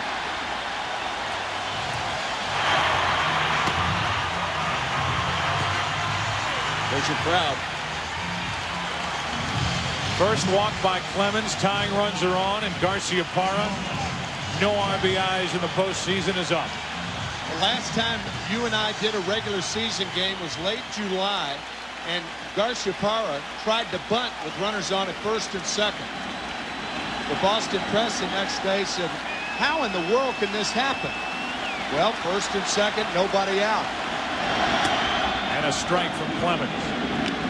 You and I were startled that day that he would even attempt it. So was Grady Little, his manager.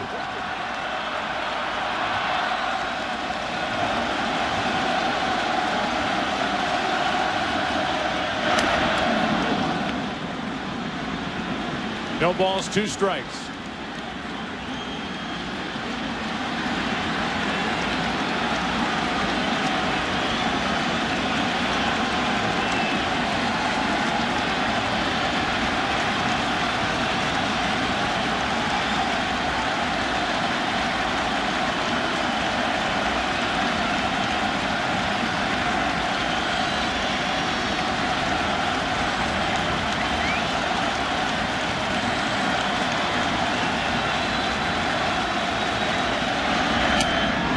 Garcia Parra strikes out. 2 on, 1 out. A guy like Roger Clemens can do that to a free swinger like Garcia Parra out of the strike zone. Here's an interesting situation because Ramirez was the batter when Clemens came inside after Martinez hit Kareem Garcia. And the swing that Ramirez had was poor. You could make a case that leading up to that pitch inside, he had poor swings at Clemens.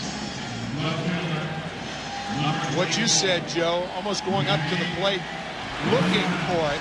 With a count, no balls and 2 strikes. That was the pitch that incited the bench clearing. Pedro Martinez throwing Don Zimmer down. Things are calmer. That's about all you could say. 2 on, 1 out. Tying runs on at first and second here in the 6th.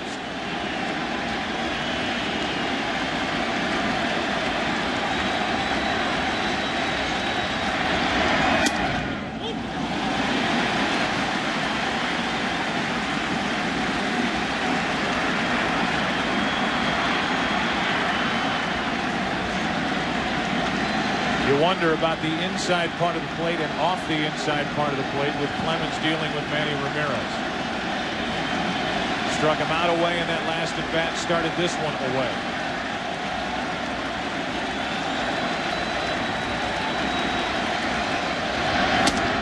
Again away. It's 2-0.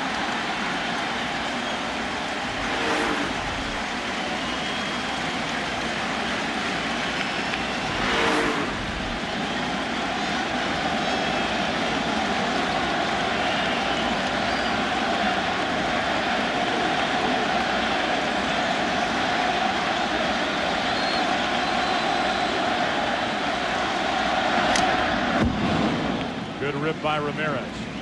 2-1. Conteras and Heredia, a right-hander and a left-hander, getting ready for the Yankees in their bullpen.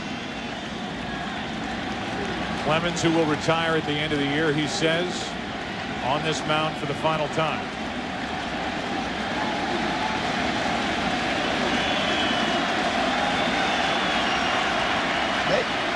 It may be his final batter right here. With Heredia, perhaps in to pitch to Ortiz, depending on what Ramirez does.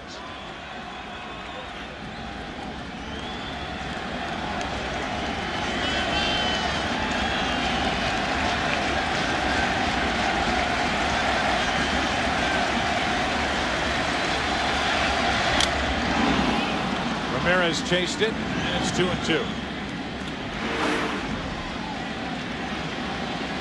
Like Ramirez went after ball 3. That ball slightly above the letters.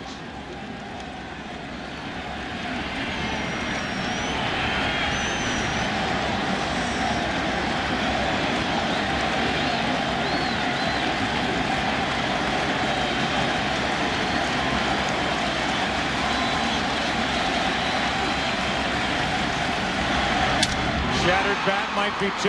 Jeter with Soriano in the middle. 6-4-3 double play. Garcia struck out. Manny Ramirez grounds into the double play. Clemens and the Yankees pumped up. They lead after 6 by 2. Back after this from your local Fox station.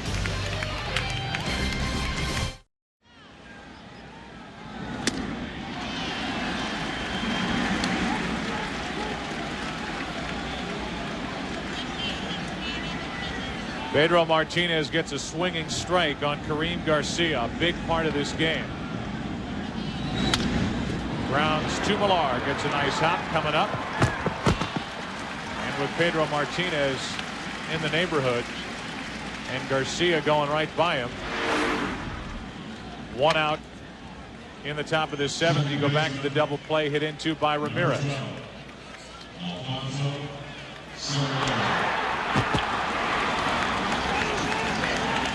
Bullpen right now is quiet for the Yankees. They did have Heredia and Conteras loosening during the bottom of the 6th. Clemens may be headed back out there for another inning.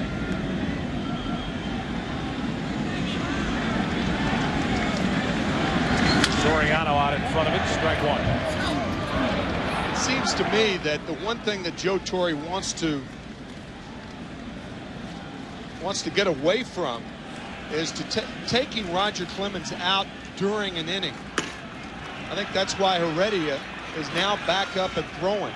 Clemens is in the clubhouse. He's not on the Yankee bench, and he could be finished for the night. That could be his last pitch at Fenway Park, that double play ball to Manny Ramirez. 96 pitches on the night for Roger Clemens to this point. And he has done brilliant work here tonight, all things considered. Getting himself focused on the start. All that happened in that 4th inning. Coming back here and pitching for the final time. And right now, after 6 innings in this all-important game 3 with a series tie, the Yankees lead by 2 here in the 7th inning. 1-2 to Soriano. 2-2. I think out of respect for Roger Clemens, the reason Torre thinks that is fairly clear. He doesn't want a negative reaction to Roger Clemens his last time he pitches at Fenway Park. 2 out.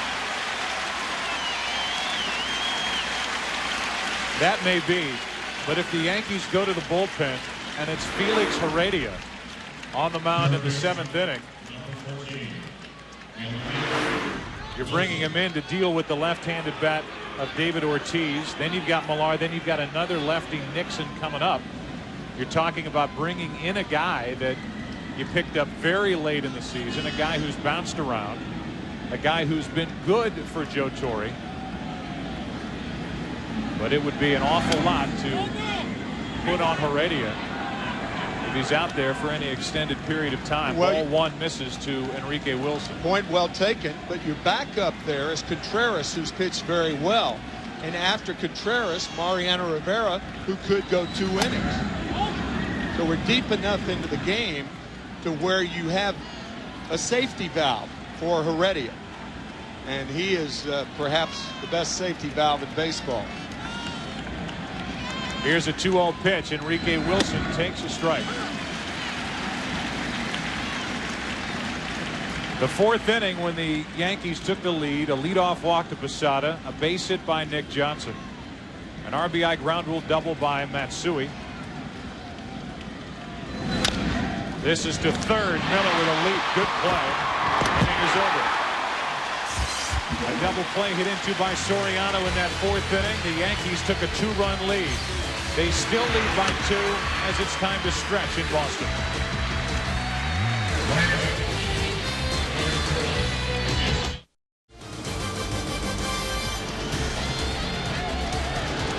Couple of changes for the Yankees as they take the field. Felix Heredia will come into the game. He's on the mound, and Aaron Boone will come in to play third base. Enrique Wilson is finished, and that means that Roger Clemens is finished.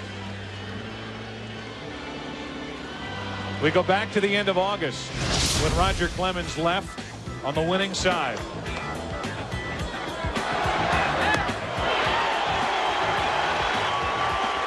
Walking off the field and then acknowledging this crowd here at Fenway Park. A classy move by these fans.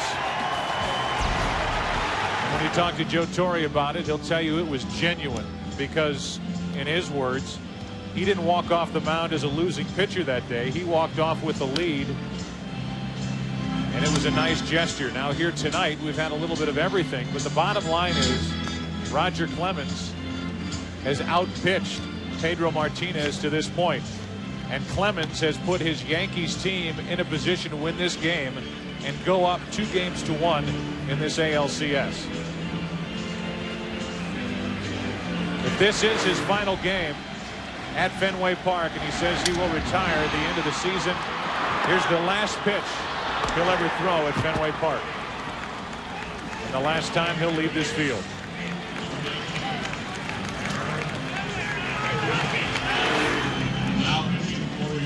So Felix Heredia is into the game, and he is in to try to handle David Ortiz, with Jose Conteras getting loose out in the Yankee bullpen. Clemens goes 6, allows 2 runs on 5 hits, walked 1, struck out 7. I think it's also interesting to note that no one is up in the Boston bullpen. And Pedro Martinez in the early innings was throwing right around 86 to 88 miles per hour, but his fastball has been clocked at over 90 since that incident back in the 4th inning. Heredia misses with ball 1.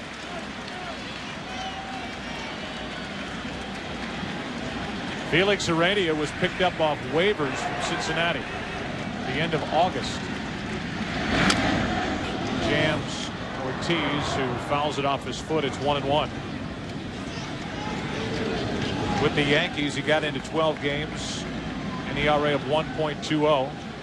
Only pitched 15 innings, but he has shown Joe Torre enough that he and Gabe White, another pickup from Cincinnati, are the 2 lefties, and Chris Hammond, who spent the entire season with New York, has been left off this ALCS roster. There's White.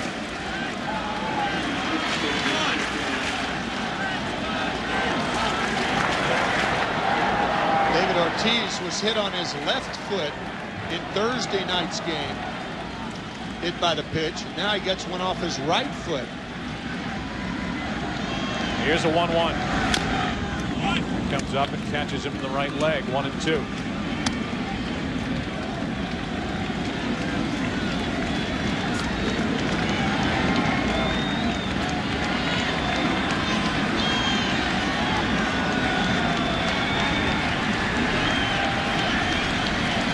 Two runs and only 5 hits tonight for the Red Sox.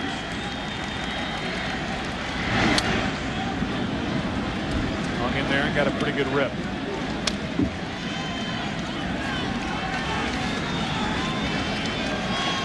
See the 4 runs on 6 hits. The Yankees don't have a hit since that 4th inning.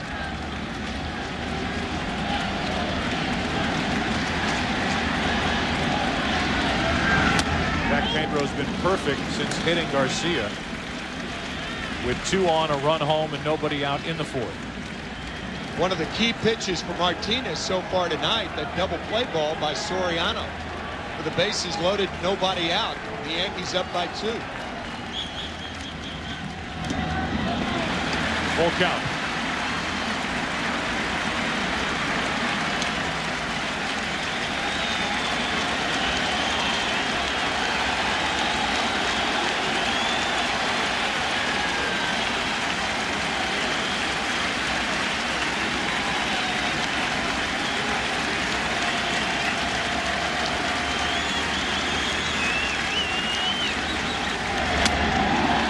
Torre worries it's about anything with Heredia, he told us before game one, it's the control. And he walks Ortiz. Millard coming up, and that will be it for Felix Heredia.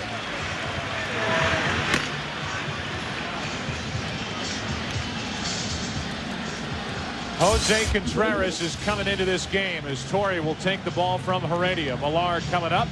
Red Sox batting down by 2. Jose Contreras is a rookie here, but he is anything but with all of the big games he was involved with for the Cuban national team. He was heavily courted by the Boston Red Sox. They offered him $27 million. He got $32 million from the New York Yankees, and he has emerged as the primary setup reliever to get to Rivera. He's in this game with a tying run at the plate. Nobody out. Kevin Millard digging his way in. And Contreras has not been in any more of a pressure situation than he is right here. Trot Nixon will follow as this 7th inning belongs to the Cuban-born right-hander. Kevin Millard has faced him twice in this series. He has struck out and popped out in those 2 appearances.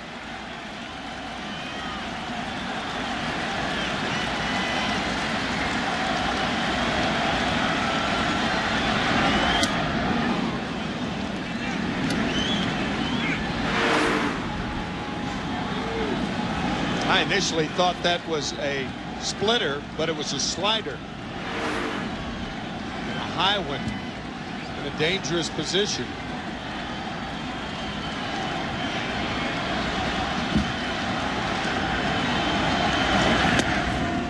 The Yankees hold against Ortiz at first, who has no lead whatsoever. You're wondering why Grady Little wouldn't pinch run in this situation. There's a chance that David Ortiz will be up again in the 9th inning. They're trailing by 2, not 1. Line drive, base hit into left center. Ortiz will turn and go to third. Staying at first is Millard with a big hit for the Red Sox in the 7th.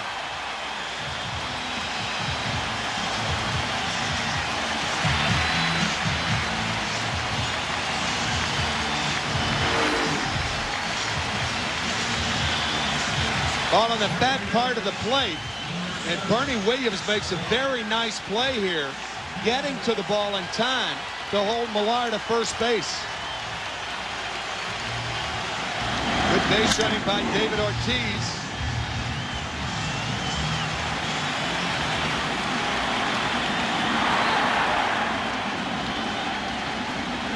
That brings in Trot Nixon. A hero in game 3 of the division series with an extra inning home run to beat the Oakland A's. Tying runs on. Runners at first and third with nobody out in the 7th. And Stottlemyre is going to come out and talk to Contreras. What this is all about is the defense on the infield.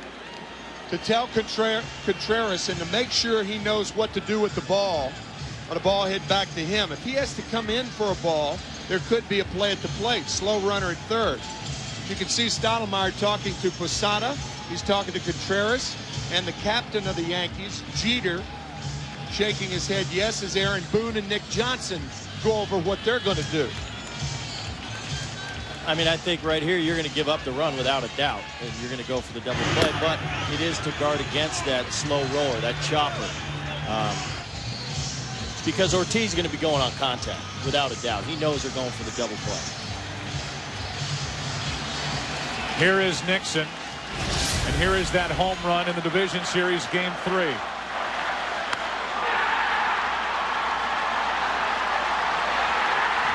That won the first of 3 in a row against the A's to get the Red Sox to this ALCS. Huge rip by Nixon.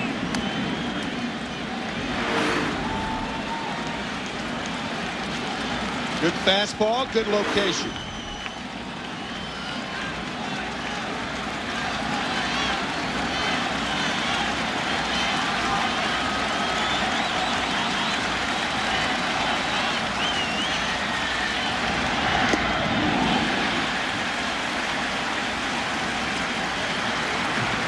Villar, who's the tying run, was on his toes, and if that pitch scored it away at all from Posada, he was going. A lot of pressure on Posada because of that split finger fastball. If it's that tough to hit, it's that tough to catch.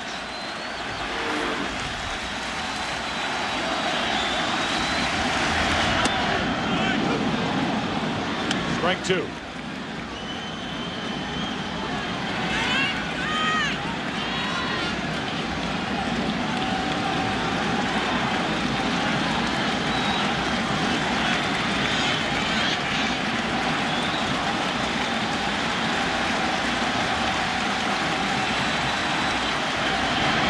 Hard hit.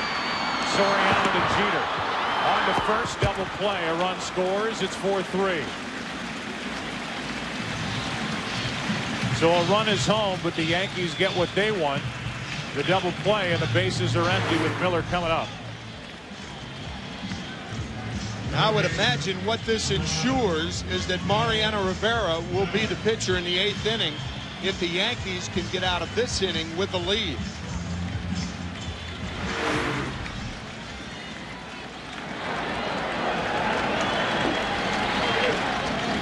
Bill Miller now 0 for 2. 19 home runs during the regular season. Ball one. What may have been overlooked was that terrific at bat by David Ortiz in this inning. I mean, to count 1 and 2, a tough left-hander out on the mound in Felix Heredia, and he coaxed a walk out of Heredia and ended up scoring. And the play by Bernie Williams that you mentioned. Yeah, right. Keep the double play in order. 1 ball, 1 strike on Miller.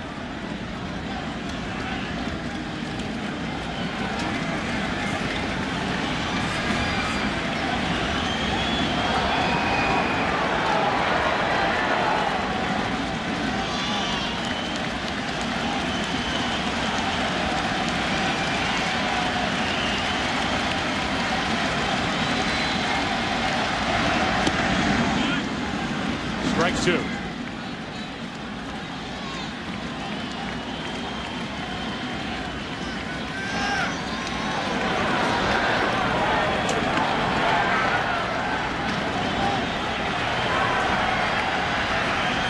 Series even at a game apiece. Yankees leading this one 4-3, and Miller stays up there. I find it interesting that Pedro Martinez is still in the dugout and the Red Sox with action in their bullpen.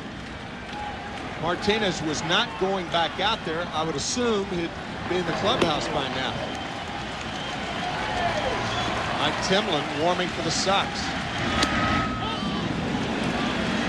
2-2 on Miller with a bigger home run threat.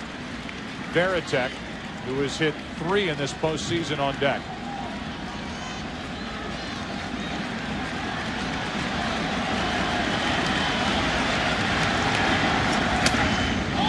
Now it's full.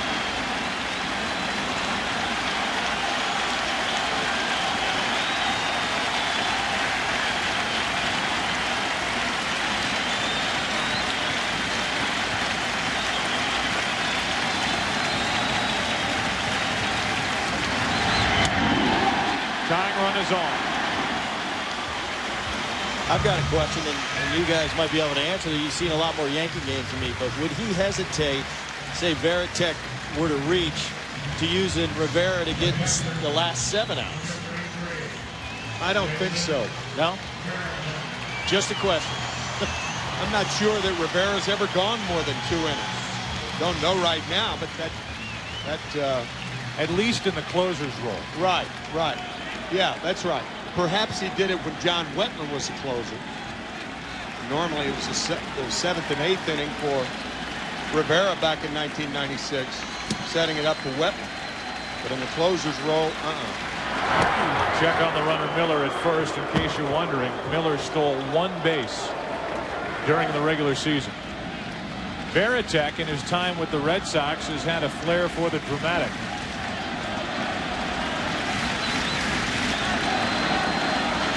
He's at the plate with a tying run at first. Ball 1. You see Nelson's gotten up. Gabe White's gotten up. So if Veritek were to reach, you're going to see these guys getting loose in a hurry. You asked the question about Mariano Rivera, and we'll say this: he's pitched more than 1 inning in 21 of his 27 career postseason saves. 8 2-inning saves, which is a postseason record, albeit with many more opportunities these days. Here's a 1-0 to Veritek. Looking to crank. I think the picture of him sitting down answering that question. Split finger pitch from Conteras, and it dived out of the strike zone. Veritek missed it by plenty. 2 walks in the inning, a hit, but a double play mixed in off the bat of Nixon. It's a 4-3 game. And a little flare down the left field line for Boone. That ends the inning. A foul ball picked up by Aaron Boone. A little leap, a catch, a run for the Red Sox. And after 7 in Boston, Yankees lead is now 1.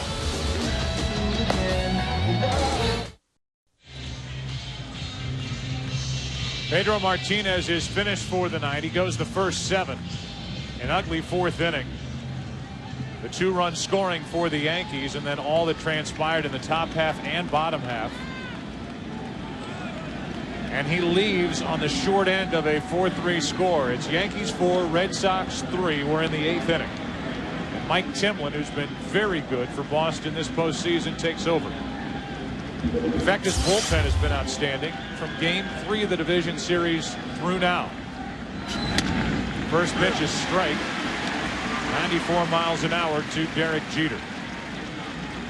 Last 14 innings for this much maligned Boston bullpen. Maligned during the bulk of the season. No runs, 4 hits, 15 strikeouts, 4 walks. And Timlin's been right at the middle of all that. Jeter is singled, homered, flied out. Giambi will follow, and then Bernie Williams.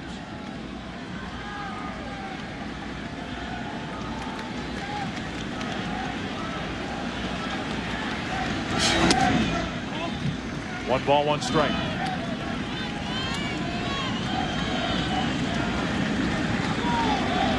The story is in the batter's box and for the Red Sox on their mound and in the Yankees bullpen. On the bullpen mound. The 1-1 pitch. Good pitch, strike 2.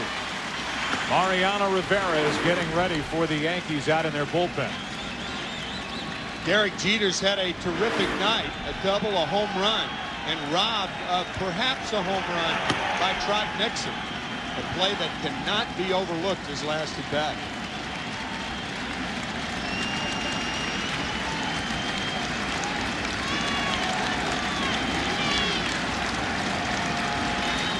Here's a 1-2.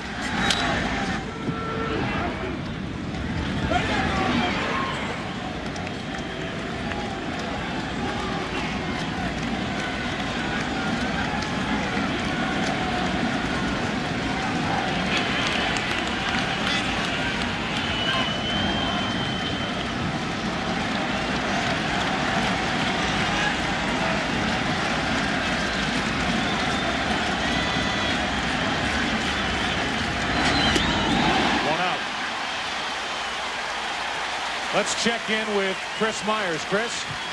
Yeah, Joe, just a health check on Don Zimmer. We spoke with him in between innings. He said he's fine. He got some water. He was a bit dizzy after the incident when he charged Martinez and was thrown to the ground. He said that somebody took a swing at me, didn't name Martinez by name, and wouldn't repeat what he said to Martinez. But at age 72, with the metal plate in his head, Don Zimmer up and still feisty after all these years.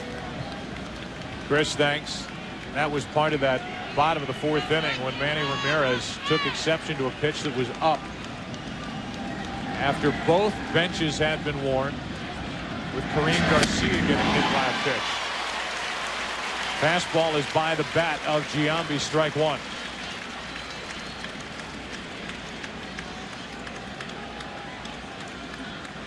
Jason hitless tonight, 2 out of 9 in this ALCS. Top of the order will bat for Boston in the bottom of this 8th. It appears they'll be dealing with Mariano Rivera.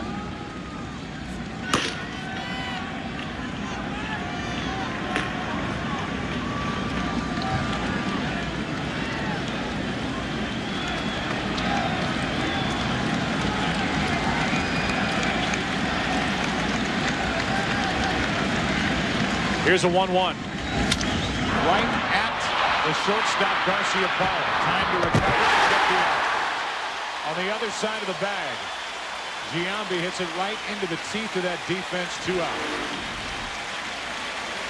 Only a guy with a gun for an arm can make a play like that when the ball bounces that far in front of him.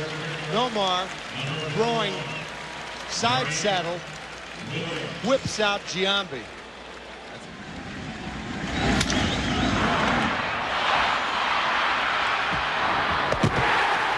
It's that shift too. That shifty, and Nomar's in a place where he's not used to being. It's a different angle. Ball comes off the bat different ways.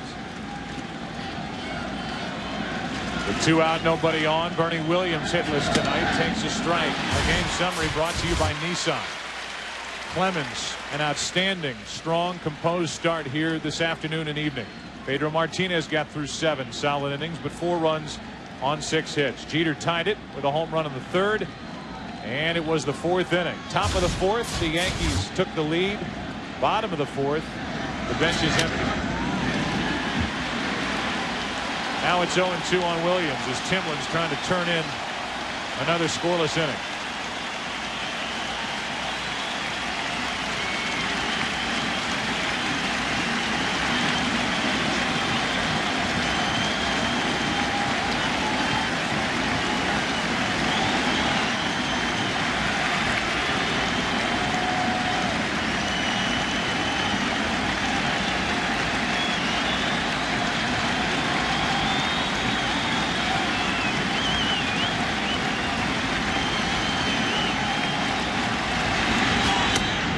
There's Veritek, who's basically standing when the pitch is being delivered by Timlin. That's about the only thing in Jason's arsenal that I do not agree with. The minute you stand up, you are telling the opposing team that a fastball is coming. You're not going to stand up on a changeup or a breaking ball.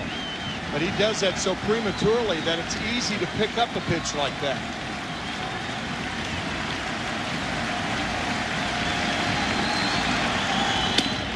Got it. The Yankees have not had a base runner since Garcia was hit by Martinez. Rivera will take over. Top of the order coming up. Red Sox down by 1. Mariano Rivera takes over. You talk about a home field advantage. Rivera, when he comes out of the bullpen at Yankee Stadium, they play Enter Sandman by Metallica to get everybody, including Rivera, pumped up. Here, the crowd just got finished singing Sweet Caroline by Neil Diamond. Talk about polar opposites, and Rivera will crank it up and look for a 2-inning save to try and save it for Roger Clemens. Top of the order coming up. Doubtful that Mariano Rivera, who is from Panama, has ever heard of Sweet Caroline by Neil Diamond. By Neil Diamond. Yeah.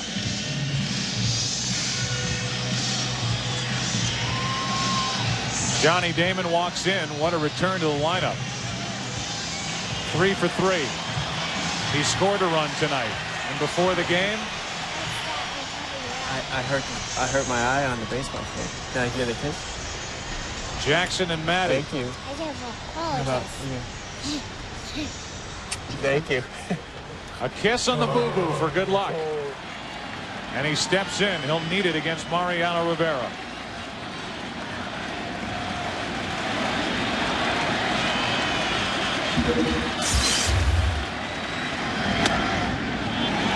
Ball 1.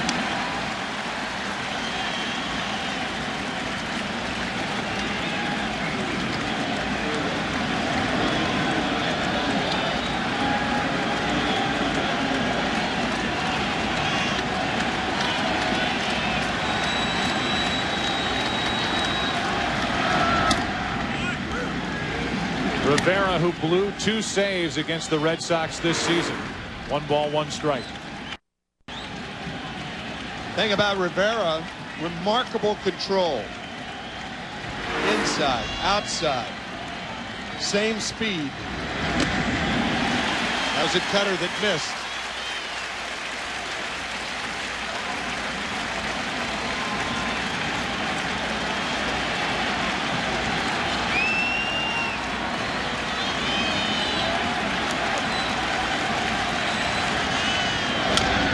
A jam shot. Tough play. Good play by Rivera. 1 out. Tomorrow, Fox NFL Sunday begins with America's #1 pregame show. Then the Bucs try to rebound from last week's heartbreaking loss on Monday night. They take on the Redskins. They are off to a good start in the NFC East. To the other New York-Boston battle, the Patriots-Giants. Check your local listings for the game and time in your area. Coverage starts at noon Eastern, 9 a.m. Pacific on Fox. Here's Walker. That was a terrific play by Mariano Rivera, and you can use that combination of athlete and pitcher if you refer to a starting pitcher. Rarely can you do that when you refer to a stopper or a short reliever. Well, you can with Rivera. Great athlete. Strike 1 on Walker.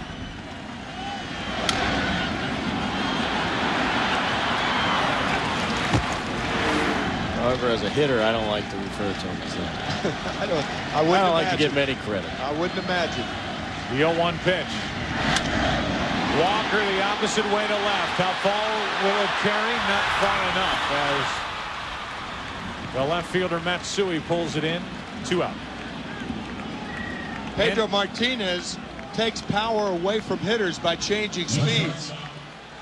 Mariano Rivera takes power away from hitters with placement on the plate. You think you've hit it on the sweet part of the bat, but you haven't.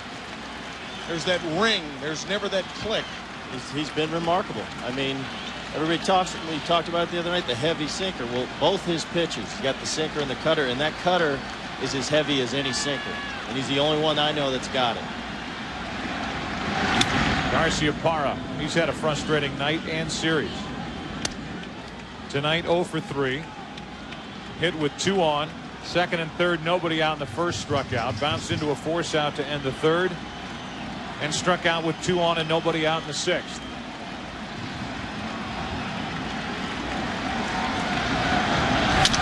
To the shortstop, Jeter. Wide throw and out on the tag by Johnson is Garcia Parra. That sends this game 3 into the ninth. Yankees still leading it by 1.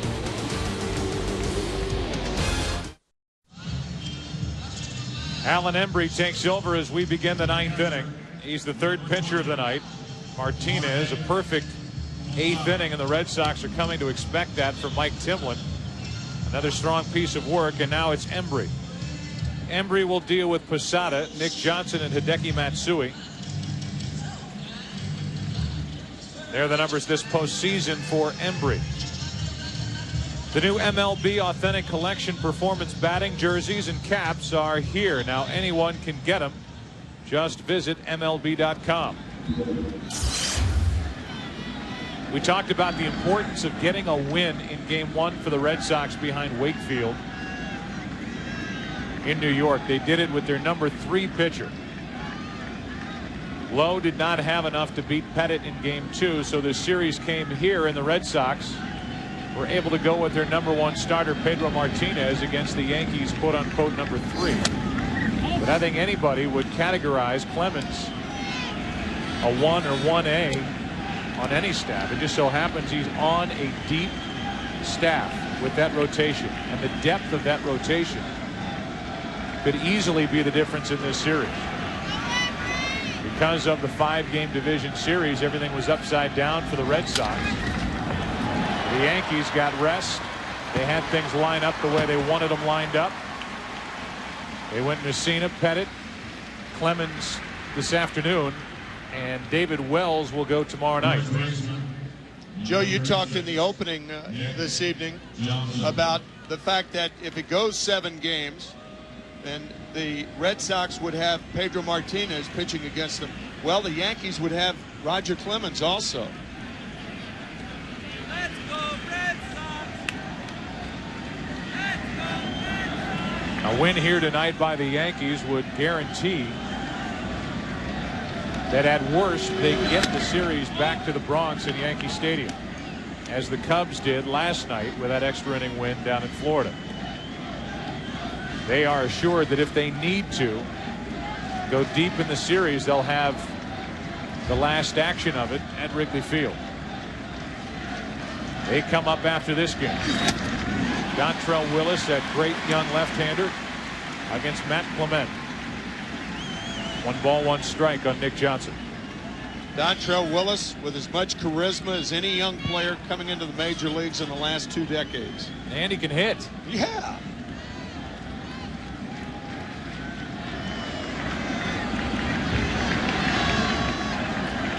Johnson, a key single in this game.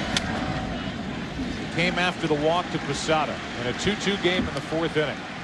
And Matsui doubled into right. That scored 1 run. The Yankees had a 3-2 lead, and then after Garcia was hit by Pedro Martinez to load him up, Soriano bounced into a double play to force home a run and give the Yankees a 4-2 lead. It's now 4-3.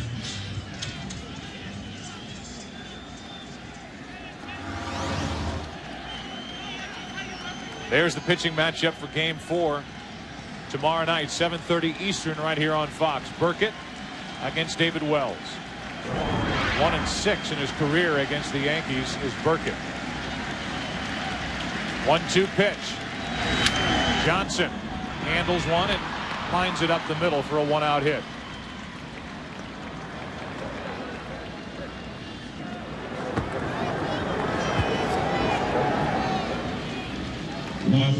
Here's Matsui.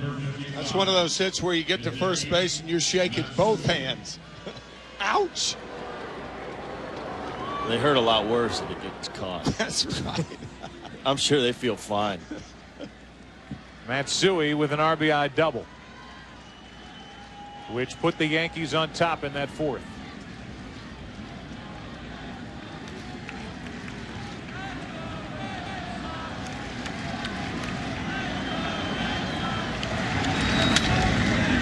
Good fastball by Embry, strike 1. In case you're wondering if, because of that 1-6 lifetime record against the Yankees for Burkett, Grady Little toyed with the idea of going with Jeff Suppan, who was a trading deadline pickup from Pittsburgh, who pitched very well for the Pirates, did not pitch so well for the Red Sox. Grady Little said absolutely not. I'm going with Burkett. I don't care about the numbers. Throw them away. It's a different time of year.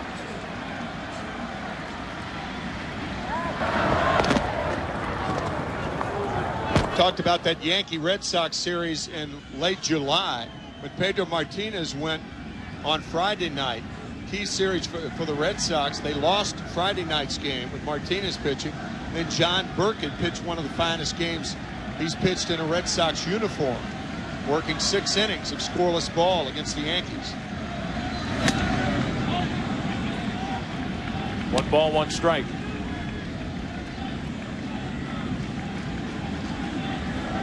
Ruben Sierra has come into the on-deck circle. Kareem Garcia's spot is due up next.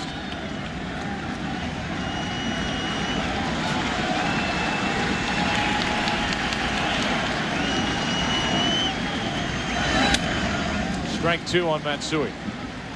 Coming up next, Game 4 starters for the National League Championship Series will be Clement and Dontrell Willis. Willis has struggled in his 2 postseason starts this year. And Matt Clement struggled in the middle innings in his lone start against Atlanta.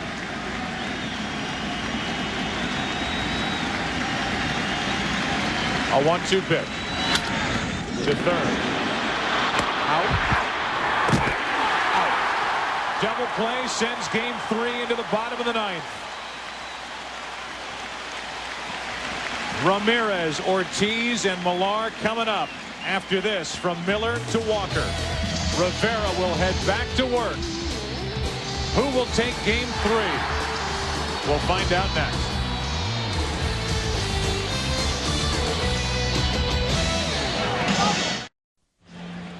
Well, before the start of the bottom of the 9th inning, we've had another ugly incident as a fan out above that Yankee bullpen has jumped down in there. Police responded immediately, as did the bullpen staff for the Yankees. And it looks like what could have been an awful situation has been handled for the most part. But you've never seen Jorge Posada run faster than he just ran out to that bullpen. I mean, he was sprinting out there to see what was going on, and those in the bullpen along with help. And there's Karim Garcia holding his hand. There's some of the incident. Jeff Nelson, you can see on the right, was involved. The police got out there before it got worse,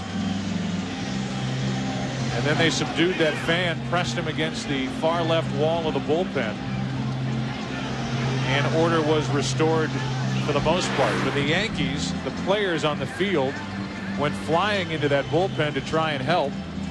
And it looks like Garcia comes out of there holding his hand as if he's injured. Well, a game like tonight gives some idiot the opportunity to go into the bullpen. Maddening.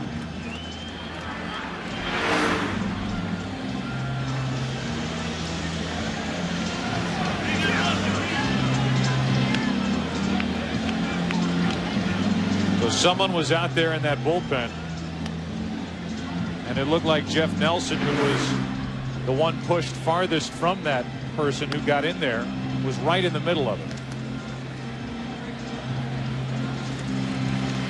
Why did something like that happen? Well, we talked about it earlier. Something may happen later on in the night. After all this transpired in the fourth, Martinez in trouble, hit Garcia, the takeout slide at second highlighted. Then Pedro Martinez gesturing to the dugout. Posada had to be restrained. Then Clemens came out the next half inning, threw one up. Manny Ramirez went out there. The bench is cleared. And then the most disturbing part of it was Don Zimmer coming after Pedro Martinez, throwing a left, and Martinez throwing Zimmer to the ground, the 72-year-old bench coach for the Yankees. Clemens, to his credit, was able to control his emotions, get everything taken care of, turned in a solid 6-inning start here tonight. The bullpen has gotten it to Rivera, and whatever happened to Karim Garcia, it's bad enough for him to exit this game. So the Yankees will need a new right fielder, and Juan Rivera will be the man heading out there.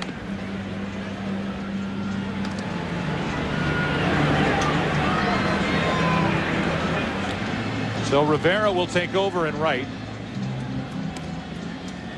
And it's a longer delay for Mariano Rivera, who will work to Ramirez, Ortiz, and Millar, the 4, 5, and 6 hitters for Boston. Garcia was in right field, and he just jumped over the bullpen fence. Bernie Williams, but you're right, Joe. I mean, Jorge Posada with full equipment on, running out into right center field. And normally, you can't replace an injured player. But in this circumstance, there's Posada right there. In this circumstance, when the injured player is a player who is injured by a fan coming onto the field, you wonder if Major League Baseball, if Garcia can't play, if Major League Baseball would change that. You're saying within a series, you can't take somebody off the roster and put somebody else on. Right. If the player gets hurt during the game, you have to play with a 24-man roster if 2 players get hurt. But these are unusual circumstances. This is different. Yeah, it is. Well, Mariano Rivera, who got through Damon, Walker, and Garcia Parra 1-2-3, will deal with Manny Ramirez to start the bottom of the ninth, 4-3 New York, here in Game 3. Series tied at a game apiece. Ball 1.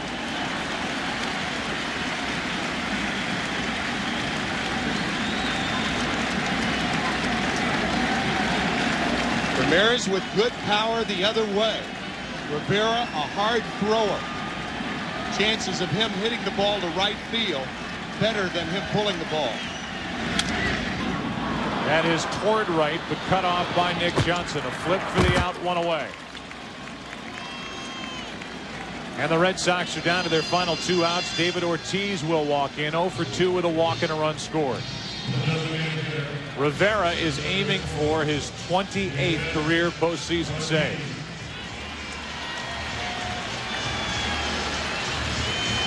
What we're being told about the person who was out in the bullpen is that it was a groundskeeper employed here at Fenway Park. So as opposed to a fan jumping in, it's a groundskeeper who was in the middle of it, employed by Fenway Park. The report we are getting at this point with what just transpired out in right field as Ortiz takes it up and in ball one.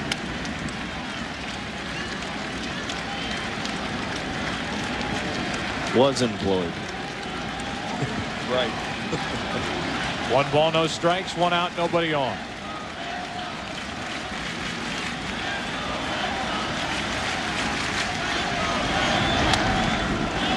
Two and 0 on Ortiz. Problem with a guy like Ortiz, if you miss down in the strike zone, Rivera trying to go in at the hands, but if you miss down, that's his home run ball. Rivera rarely misses down. This important game 3. Hammered and caught. Diving catch by Nick Johnson. In foul territory, guarding the line. And Nick Johnson brings in out number 2 in the 9th. Almost straddling the line. What a play by Nick Johnson. Great play. And that's the thing with Rivera for those lefties. I mean, that ball's hit hard, but as you saw, it's foul. It's just so hard to keep that ball fair the way it cuts in on your hands. And usually lefty, that's the best you can do, is hit a ball as hard as you can, foul. Now it's Millar, the last chance for the Red Sox. Takes a strike.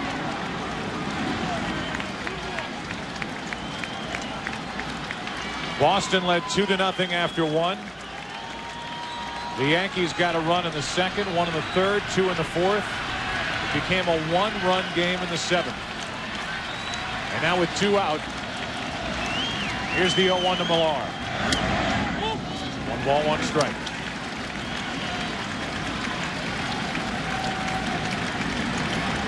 Roger Clemens is in line for the victory. Pedro Martinez the loss.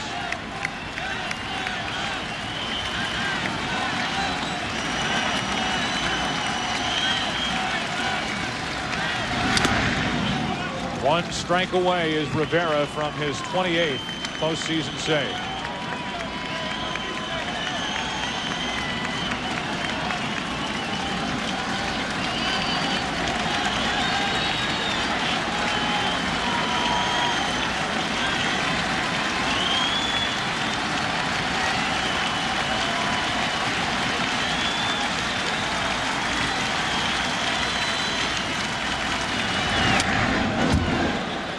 Two and 2. Millar just trying to extend this for Trot Nixon. Tying run is at the plate. 2 out. Bottom of the 9th. 2 balls, 2 strikes.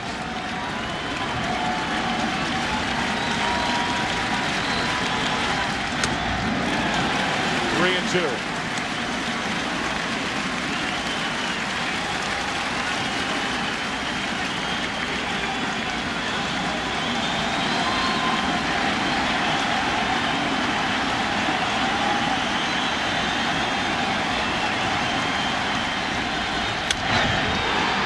Center field for Bernie Williams. And the New York Yankees have taken game 3. The highly anticipated matchup of Roger Clemens and Pedro Martinez ends in favor of the New York Yankees. Emotions running high, no doubt. The final pitch and the final out of this game. And this will definitely go down as an intense and memorable day in the long, serious rivalry between the Red Sox and the Yankees. Yeah, unrest has existed between these two teams since the Babe Ruth trade, and tonight's game, an example of how it will continue to exist over the next century. It was an ugly 4th inning. It was an important 4th inning for the New York Yankees. That's when they took the lead for good. Clemens, Conteras, and Mariano Rivera good enough to hang on to that lead as the Yankees win by a final of 4-3.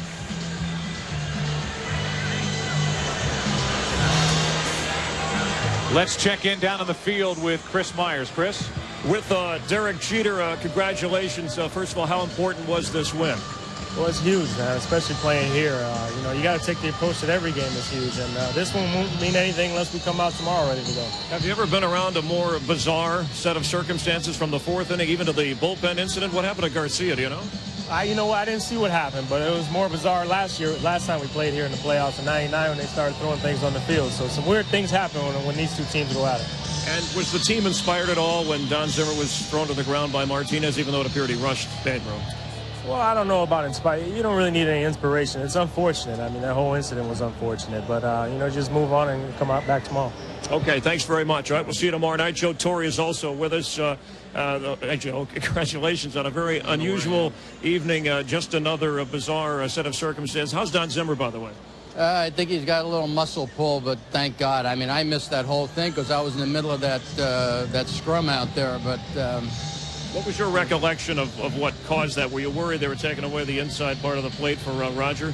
Well, no, I mean, Pedro, and I've been telling, well, it's no secret. He could be the best pitcher in baseball, but he hits Kareem in the head, and it's no mistake in my mind. And I always give people the benefit of the doubt. And then, I mean, you can't sit around and just say, okay, do what you want. So I'm just glad that we got through it. Of course, the win was important, but we got through it without getting anybody hurt. Yeah, now, did Roger intentionally throw at Manny, or was that even something Ramirez should have reacted to? I mean, you guys are on television. That ball wasn't even inside. It was high, but it was out over the plate. And I think everybody was sensitive and to what the situation was, and I think we just had some people overreact. How about what happened out in the bullpen with Garcia? I had no clue. I mean, I went out there and Sergio, Kareem said that like a fan jumped out of the stands and hit him or got to I don't know that. I know his hand was cut because I guess he maybe landed a punch and he couldn't get the bleeding to stop. So he'll be able to play tomorrow night if you need him. Yeah, I'm sure he will. Any special significance with Roger and the amount of innings and the situation when you took him out, how you left him in? He had that big double play ball on Ramirez in the sixth. I'll tell you, this man is something. He has shown us over the years he's been here how he can rise to the occasion. But I just felt, even though he hadn't thrown 100 pitches, Chris, the emotion of the evening, I think, drained him more so than the pitch count. And briefly, do you expect any fallout tomorrow night off of what we saw tonight in terms of the extracurricular activities? Well, we're here to play baseball, and we certainly, that's first and foremost in our mind. I mean, we win 2 more games, we get to go to the World Series, and that's more special than anything else that can happen. All right, thanks for your time. Okay, thanks, all right, more from the Theater of the Absurd. Let's go back to Joe Buck. Joe? All right, Chris, thanks for joining us here tonight. Well, we had all of the anticipation, all the hype leading into this game, and I would say overall the game didn't disappoint. Some of the actions in the fourth inning did, but in the end it's a 4-3 win for the New York Yankees, and they take a very important 2-1 lead with a matchup of David Wells and John Burkett coming up tomorrow night. So this crowd will file out and file back in tomorrow evening, and we thank you for joining us here this evening. It started as a nice sunny day here in Boston, Massachusetts. Everybody talking about Pedro and Roger Clemens and this ALCS. What ends is, after the emotions running high, the bench is clearing a couple of times, even a fight out in the bullpen. It's a 4-3 win for the Yankees. With our thanks to Steve Horn in the booth, for Tim McCarver, for Brett Boone, Chris Myers, I'm Joe Buck. Coordinating producer of Major League Baseball on Fox, and producer of today's game, Mike Weissman. The director is Bill Webb. Aaron Stoikov, our tape producer. What a game here this afternoon and this evening. We saw a little bit of everything. Thankfully, physically it appears everybody is okay, even Garcia, the right fielder for the New York Yankees. It's Roger Clemens, his last start at Fenway Park. He leaves a winner. Pedro Martinez takes the loss, and the Yankees get the victory. Jeannie Zelasco and Kevin Kennedy will be along after these words. So long from Boston.